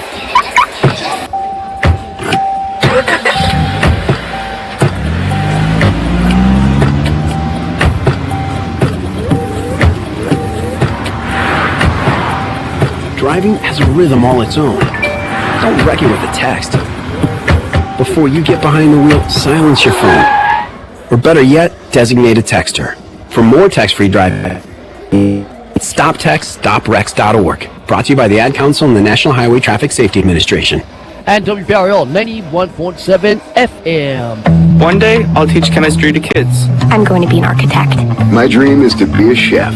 At the U.S. Department of Education's Office of Federal Student Aid, we provide more than $150 billion each year in grants, loans, and work-study funds, making higher education possible for anyone at any stage of life.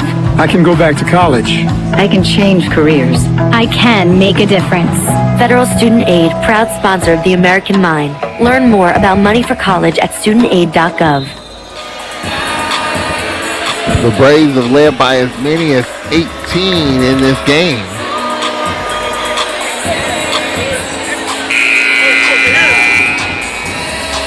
Landon Bussey picking up the stat sheet and is not happy with what he's seeing, even though his team is up by 9. 54-45. The Braves has missed 6 free throws. Valley shooting 34%, the Braves 46%. Alcorn 4 of 11 to start the second half. Valley 7 of 13. Joshua Justin Thomas the lineup. Thorne, Henry, and Otis Walker. Thorne steps into a 3. No. All back tap to Thomas. Justin Thomas jump stop. Thorne again for 3. No. And a foul call. It's going to be on Alcorn over the back.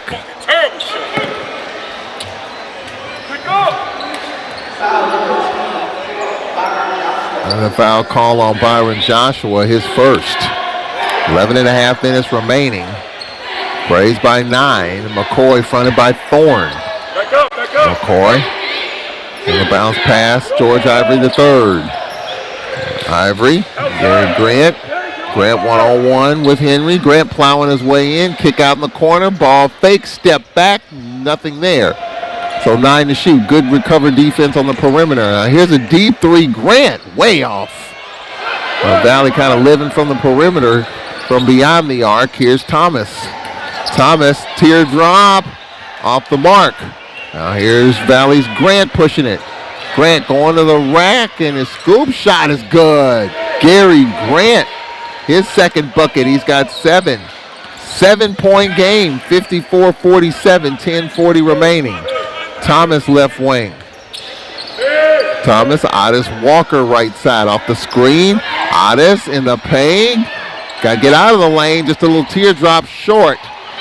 Almost a 3-second call on him. Here's McCoy for Valley. 7-point game as we approach the halfway point of the second half. And McCoy going to the rack, and he's fouled. I think it's going to be on Otis Walker. And it is. That is the third team foul on the Braves in this half. 3 team fouls apiece. Free throws coming up for McCoy. He's 2 for 2, 6 points. A minute and a half left in Huntsville. A&M 65, Grambling 53. Pine Bluff by 4 over Jackson State, 46-42 with 16:50 remaining. Bama State at halftime leads Southern. First free throw is good. 7 points for McCoy, 3 for 3 from the line, and the lead is 6. Got a box out here. Oh, the clock is running. Yep, and the official saw it. The clock was running while the free throws were being shot. A good 10 seconds. We'll have the clock. They're going to look at it to see how much, well, they're going to look at it and see how much time is on the clock. Yeah, they're going to take their teams to their respective benches. Probably 10 seconds went off the clock. They're showing 10:17 now.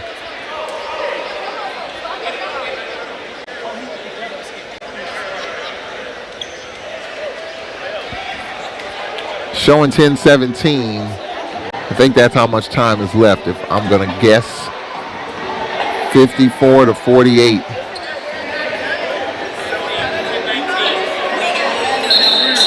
All right, so I think they got it right. 10-17 left. I guarantee you this game is too close for Landon Bussey's taste. That's for sure. He is not, at this point, halfway through the second half, not pleased. Had to pull his starting five early in the first half and second half, trying to get some spark and some spunk and some energy. And it's kind of try to piecemeal a productive lineup. Second free throw is up, and it's good. And here comes Valley, 54-49. We approach the halfway point of this second half. Joshua Thomas, Otis Walker left wing. Hands off Joshua, get the short right corner. Joshua going right. And Joshua had it knocked away with 17 to shoot. 10:05 left in the second half. Landon Bussey knows, as an assistant at Prairie View, how to win a regular season championship and a SWAC tournament championship. Here's Linnell Henry on the inbound. Henry, did he have it stripped? Yep, he did, with 15 to shoot. 10:03 left here in the second half. Alcorn 54, Valley 50. This game, obviously the Maroon Tigers, they're off tonight. Listening to this game very closely, I'm sure. Halfway through the second half, 4-point lead for the Braves. Joshua in the paint. Joshua with the floater. He's got it. Joshua with 8. 56-50. 9:48 remaining. McCoy, top of the circle, fronted by Walker. 56-50 Alcorn, led by as many as 18. McCoy in the paint. McCoy kicks it out in the corner. With it is Ivory. Inside, Johnson. Shot no. And we got a foul call. It's going to be on Valley. And it's going to be on Grant, his third.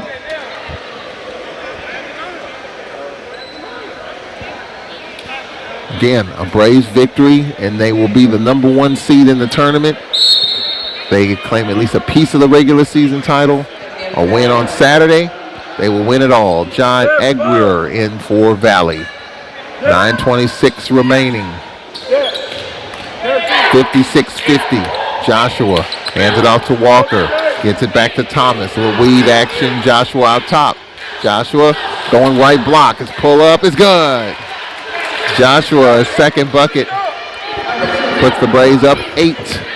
So after being up by 4, Braves a couple of buckets in a row. 58-50 on the skip pass. McCoy, ball fake, drive, kick out. Ivory, teardrop, no, got it back, stick back, blocked. And here's Thomas, out to Joshua. All right, Joshua on the attack, and he's fouled. With 8:43 remaining. Foul called on Terry Collins, that's his first.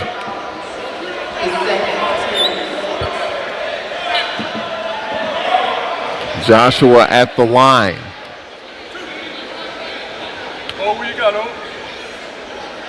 Right now, Jackson State trailing at home. First free throw by Joshua is good. The Braves are back up by 9. 59-50, 8:43 remaining. Second free throw coming up. He's got it. All right, so the Braves back up 10. 60-50, 8:43 remaining. Well, Valley got as close as 5 halfway through the second half. There's a reverse layup missed by Grant. Well, when the Braves want to, they can really clamp down on you. In the last 3 possessions, here's a nice no-look. McQuarters and the dunk. McQuarters with 10. All right, so the Braves now on an 8-1 run over the last minute 46. And the Braves are up by 12, 62-50. Now for Valley, here's a pull-up, no, by Collins, and he's fouled. The foul on Joshua. That's the 4th team foul.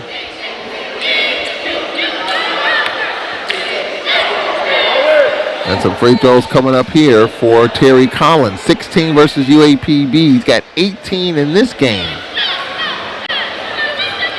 First free throw coming up, and it's no good.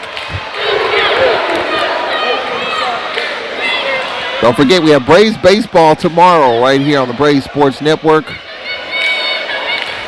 5:45 from Bob Brady Field at Jackson State. The Braves open up a 3-game series at Jackson State. Second free throw rattles out. 8 minutes left in the second half. Alcorn 62 and Valley 50. Here's Thomas. Joshua for three. Short. And the rebound, Gary Grant. And he's fouled from behind by Otis Walker. So we got a timeout on the floor with 7:53 remaining. Well, Valley cut it to 5 halfway through the second half. The Braves on an 8-1 run over the last 2:07, and they lead 62-50. 7:53 left. We'll take a break. We shall return. This is Braves basketball.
At the Davey Whitney Arena.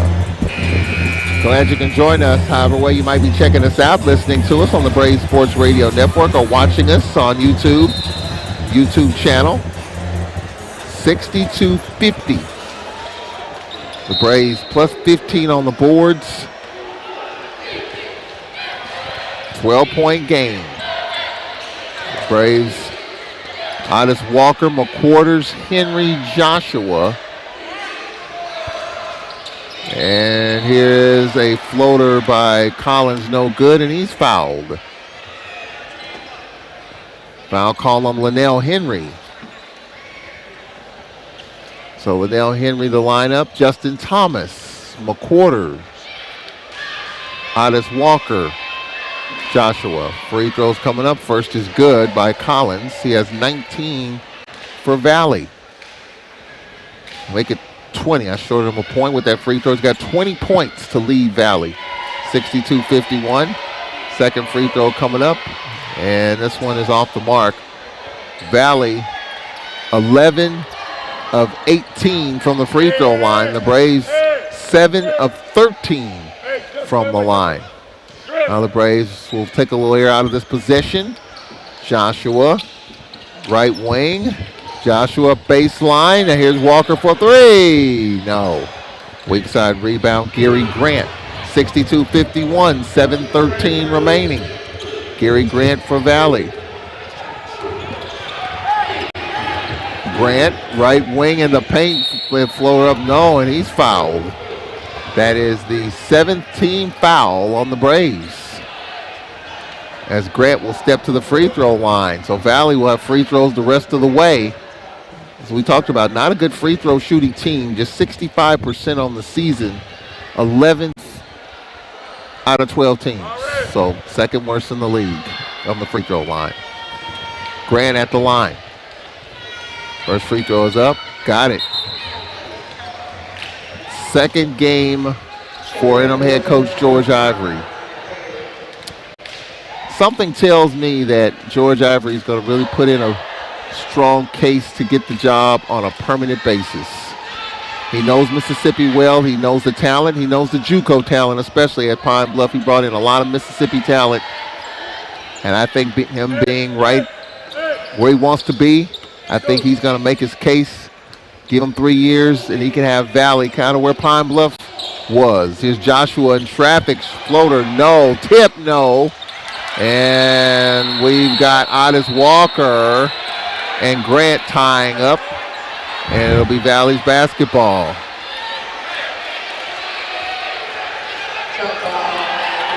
Nine-point game, 62-53. 6:43 remaining. Well, Valley fans like the intensity right there of that dual possession. For Mississippi Valley, David McCoy fronted by Walker. McCoy gets it inside to Grant, puts it up, no, and he'll get a couple of free throws. Foul on Linnell Henry.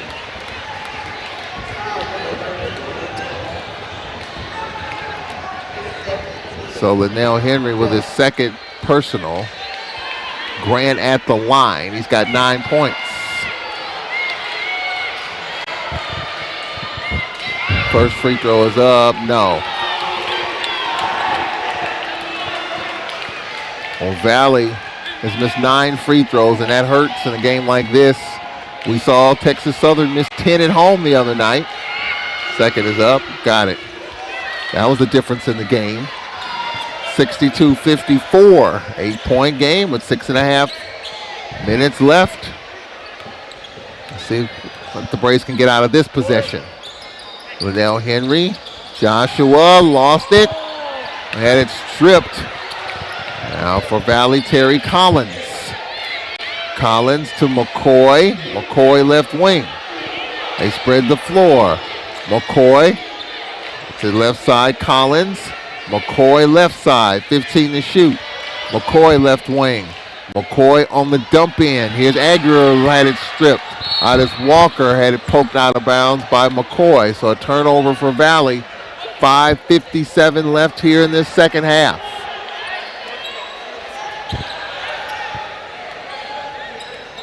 The lead is 8. Thomas fronted by Collins. Thomas on the dump in, Henry. Henry puts it up, no, and was fouled. Foul called on Aguirre. 5:44 remaining.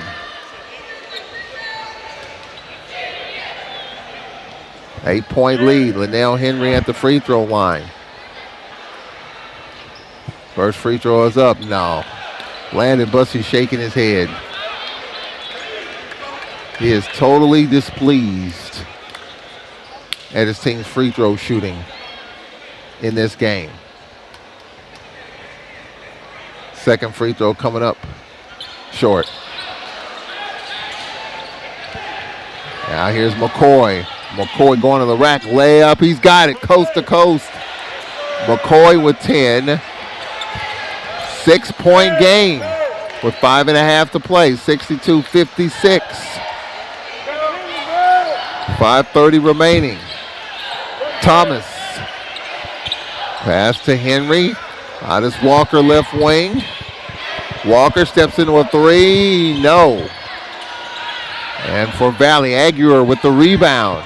62-56. 5:10 remaining. On the attack, Grant. Extra pass. 3-ball McCoy. Got it. Here comes Mississippi Valley. It's a 3-point game with 5 to play. 62-59. Another nail biter. Thomas, top of the circle. Thomas, left wing, Walker. Walker blocked out of bounds by Collins, who kind of halfway stared down his man. Otis Walker got to be careful with that. 4:43 remaining. 3-point game, 62-59. Thomas McQuarters. Thomas a teardrop. Short. Back tap. McCoy with it. 4.5 minutes left. Braves have led by as many as 18. It's down to 3. McCoy, left wing. Behind the back dribble. No look. Perry. Perry, right wing. Perry on the attack. Perry in the paint. Perry gets it back to McCoy. They spread the floor. 10 to shoot. McCoy off the Perry screen. Double running at him. Now McCoy on the attack. McCoy. Perry, 3 to shoot. The step back 3. Wrong. Rattles out. He's caught a break there. 4 to play. 3-point game. 62 to 59. For the Braves, McQuarters. Fronted by Perry. McQuarters lost it. Valley comes up with it. Down the outlet, here's Grant. Gets inside, the layup good. Perry. It's a 1-point game, 62-61, 3:44 remaining. The Braves have led by as many as 18. It's down to 1. 3.5 to play. Bruton, top of the circle. Joshua, Justin Thomas, right elbow. Justin, baseline pass, and Bruton is fouled. We got a media timeout coming up. We need it. 3:24 to play. 16 foul on Valley. Timeout on the floor. 3:24 remaining. Valley on a 7-0 run over the last 3:06 after the Braves led 62 to 54. Well, actually, 62-50, so let's reset that. Valley on an 11-0 run over the last 5.5 minutes. And it's a 1-point game. We'll take a 1-minute break. We'll be back. This is Braves basketball. Jack Stewart is a proud underwriter of WPRO 91.7 FM. Jack Stewart, located here on the campus of Alcorn State University, where you'll find a full line of convenience and grocery store products. And while you're at Jack's, if you need a fill-up, Jack's has you covered. Jack's is open 7 days a week, 7 a.m. until. Go by and see little Jack, my friend, who's walking in the footsteps of his father, the late Big Jack, and give you the best service he has to offer. So stop by Jack's. When you go by, tell him that you heard it on WPRL 91.7 FM. That's Jack Stewart, located here on the campus of Alcorn State University. Jack Stewart is a proud supporter of all Alcorn State University sporting events. Considering an online pharmacy? Explore BSafeRx to find useful information and resources to help you purchase medicines safely online. Discover more helpful tips and resources at fda.gov/BSafeRx. One of the ways Southwest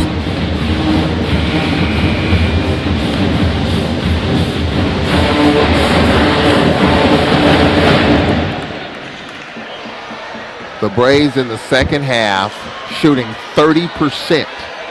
Valley 45%. The Braves have missed 8 free throws in this game. Valley +7 from the free throw line. They've missed 8 free throws as well, but Valley with 7 more attempts. Dominic Bruton at the line for the Braves in a 1-point game. Braves led by as many as 18. First free throw, no good. Free throws in this half, 4 of 7. Bruton has had a tough night from the free throw line. Second is up. He misses that. Dominic Bruton, 2 of 6 from the free throw line with those 2 misses. Valley can grab the lead with 3:18 remaining. Gary Grant steps into a 3. No. Rebound. Collins put back. He's got it. Collins with 22. Valley has come back from 18 down to grab the lead with 3 to play. 63-62. Here's Justin Thomas, right wing. Thomas in the paint. His floater short. Follow no. Ball comes out of bounds. It's Valley's basketball. It appears. Let's see here. What do they say? Yep. Nope, it's Braves ball. I thought it might have gone off of Alcorn player, but it will be Justin Thomas on the inbound with 20 to shoot. 2:50 to play. Thomas left wing in traffic, and he's fouled. A reach in. It's a 1-and-1 coming up, and the foul called on Collins. 1-and-1. Valley has rallied from 18 down to grab the lead. 63-62 with 2:45 left. Justin Thomas at the line, his first trip to the line tonight.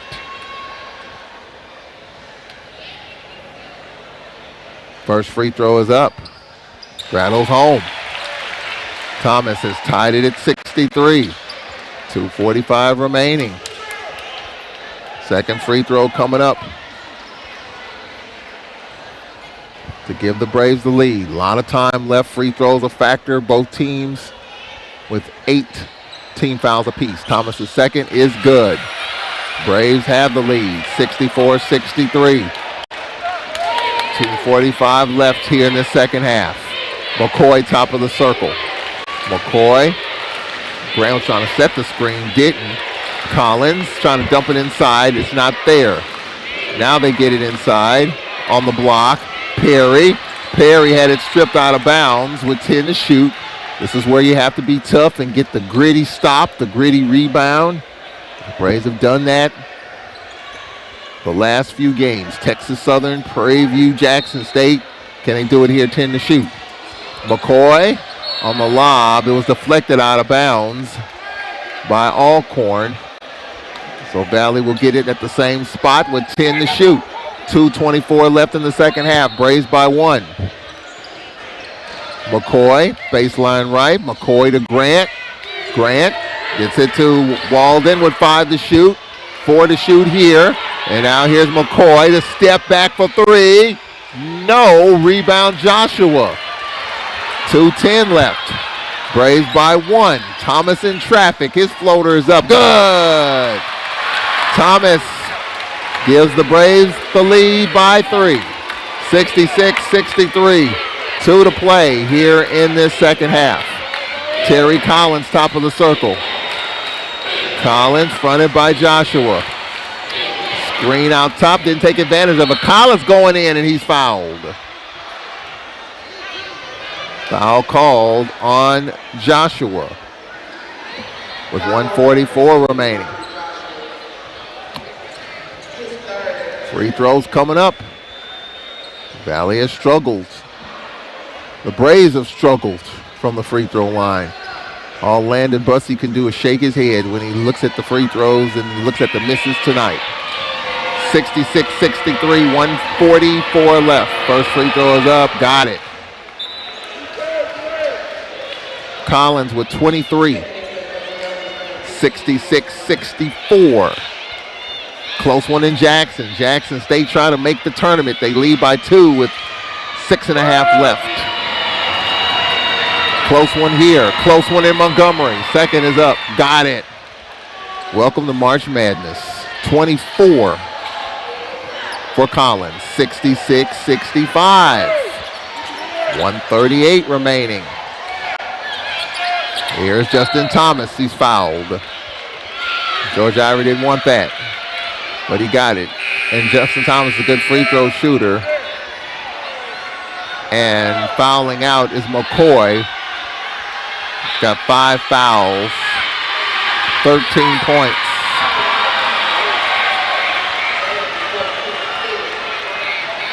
So Thomas at the line. I think George Ivory wanted someone else other than Thomas to shoot these free throws. I think he knew that was a mistake. George Ivory III will check in.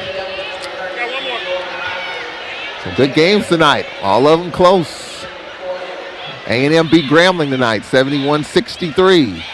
That one was close as well.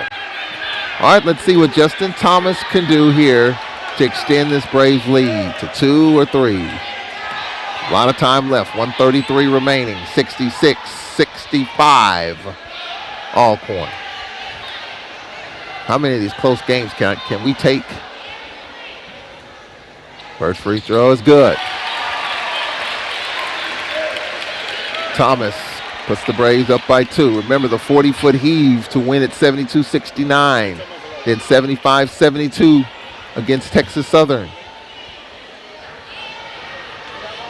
The Jackson State game.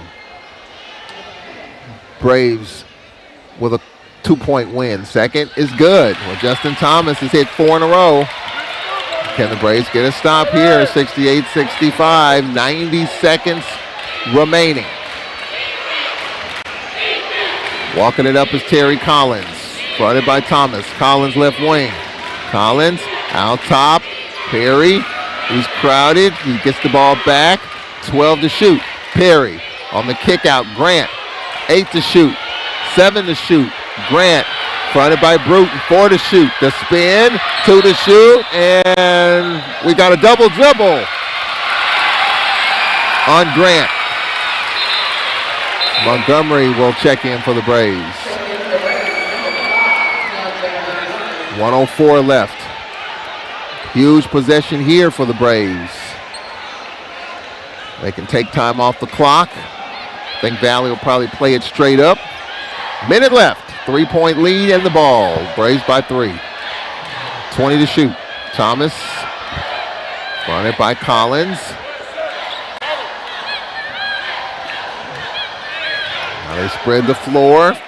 10 to shoot. 40 seconds left. Justin Thomas. He's been the man. Can he stay that way? Short. Collins for Valley. 30 seconds left. 24 to shoot. 3-point game. Timeout. George Ivory. 29.6 remaining. The Braves 29 seconds away from claiming a piece of the SWAC regular season championship. A Braves win, and they'll be 13-4. Texas Southern off tonight. They're 12-5. The Braves win this game, they will be no worse than a 1 seed going into the tournament. They win tonight, they don't win Saturday, and Texas Southern wins. The Braves and Texas Southern would share the championship, and the Braves would be the 1 seed because they beat TSU twice. An outright championship, an undisputed championship. The Braves have to win tonight, and they would have to win on Saturday. Texas Southern has 1 game left. A win tonight, the Braves are the 1 seed going into the tournament. And right now, if you just look at the bottom of the standings, you know, Jackson State clinging to that 8th seed, and Jackson's winning right now. A win by Jackson State will definitely help their cause to get in the tournament. Bethune-Cookman is off tonight, as well as FAMU. So a Jackson win will put them at 8-9, a game up, and Jackson would control that 8th seed.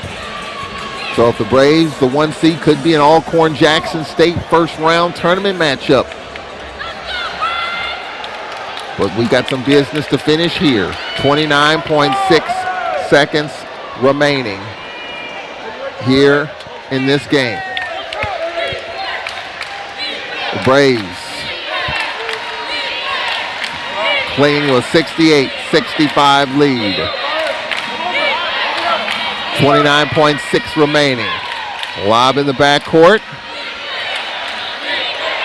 And now for Mississippi Valley, Terry Collins with the basketball. Here's a 3. You know, they tried the quick 3. Perry. Or they tried a quick 3. Here's Bruton. Gets it into McQuarters. Layup is good and 1. So McQuarters with the bucket and 1. And the Braves by 5 with 11.7 remaining. Well, Valley took a quick shot. And now McQuarters with 11.7 remaining can put the Braves up by 6. Free throw by McQuarters is good. Braves by 6 with 10 seconds left for Valley. Here's Grant. Took the bump and was fouled. McQuarters with 6.3 remaining.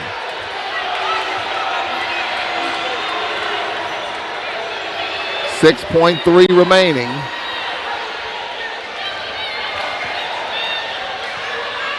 And Grant at the line for 2.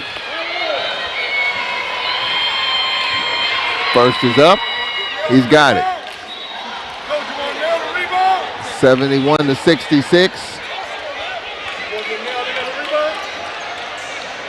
Second free throw coming up.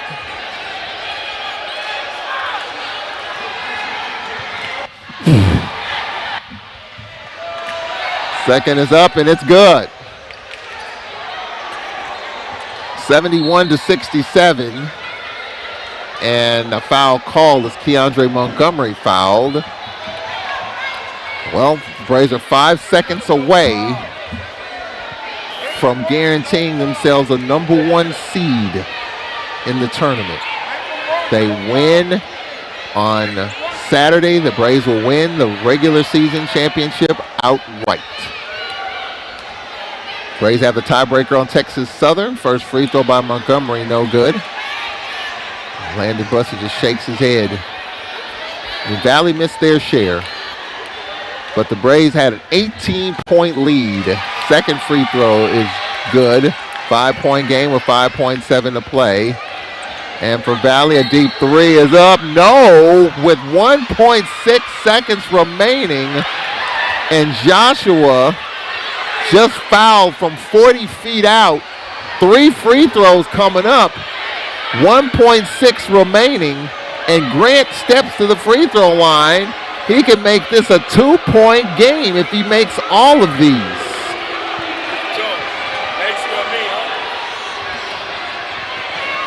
First free throw, good. This one not done yet. He makes these 3. Valley's gonna foul.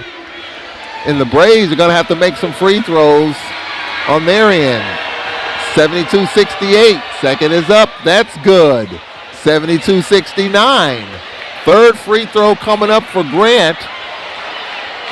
He can make it a 2-point game with this make. Oh, he missed it. It hit the rim. And Thorne with it, and the Braves win it. The Braves win it 72-69. Another nail biter. So the Braves win 72-69.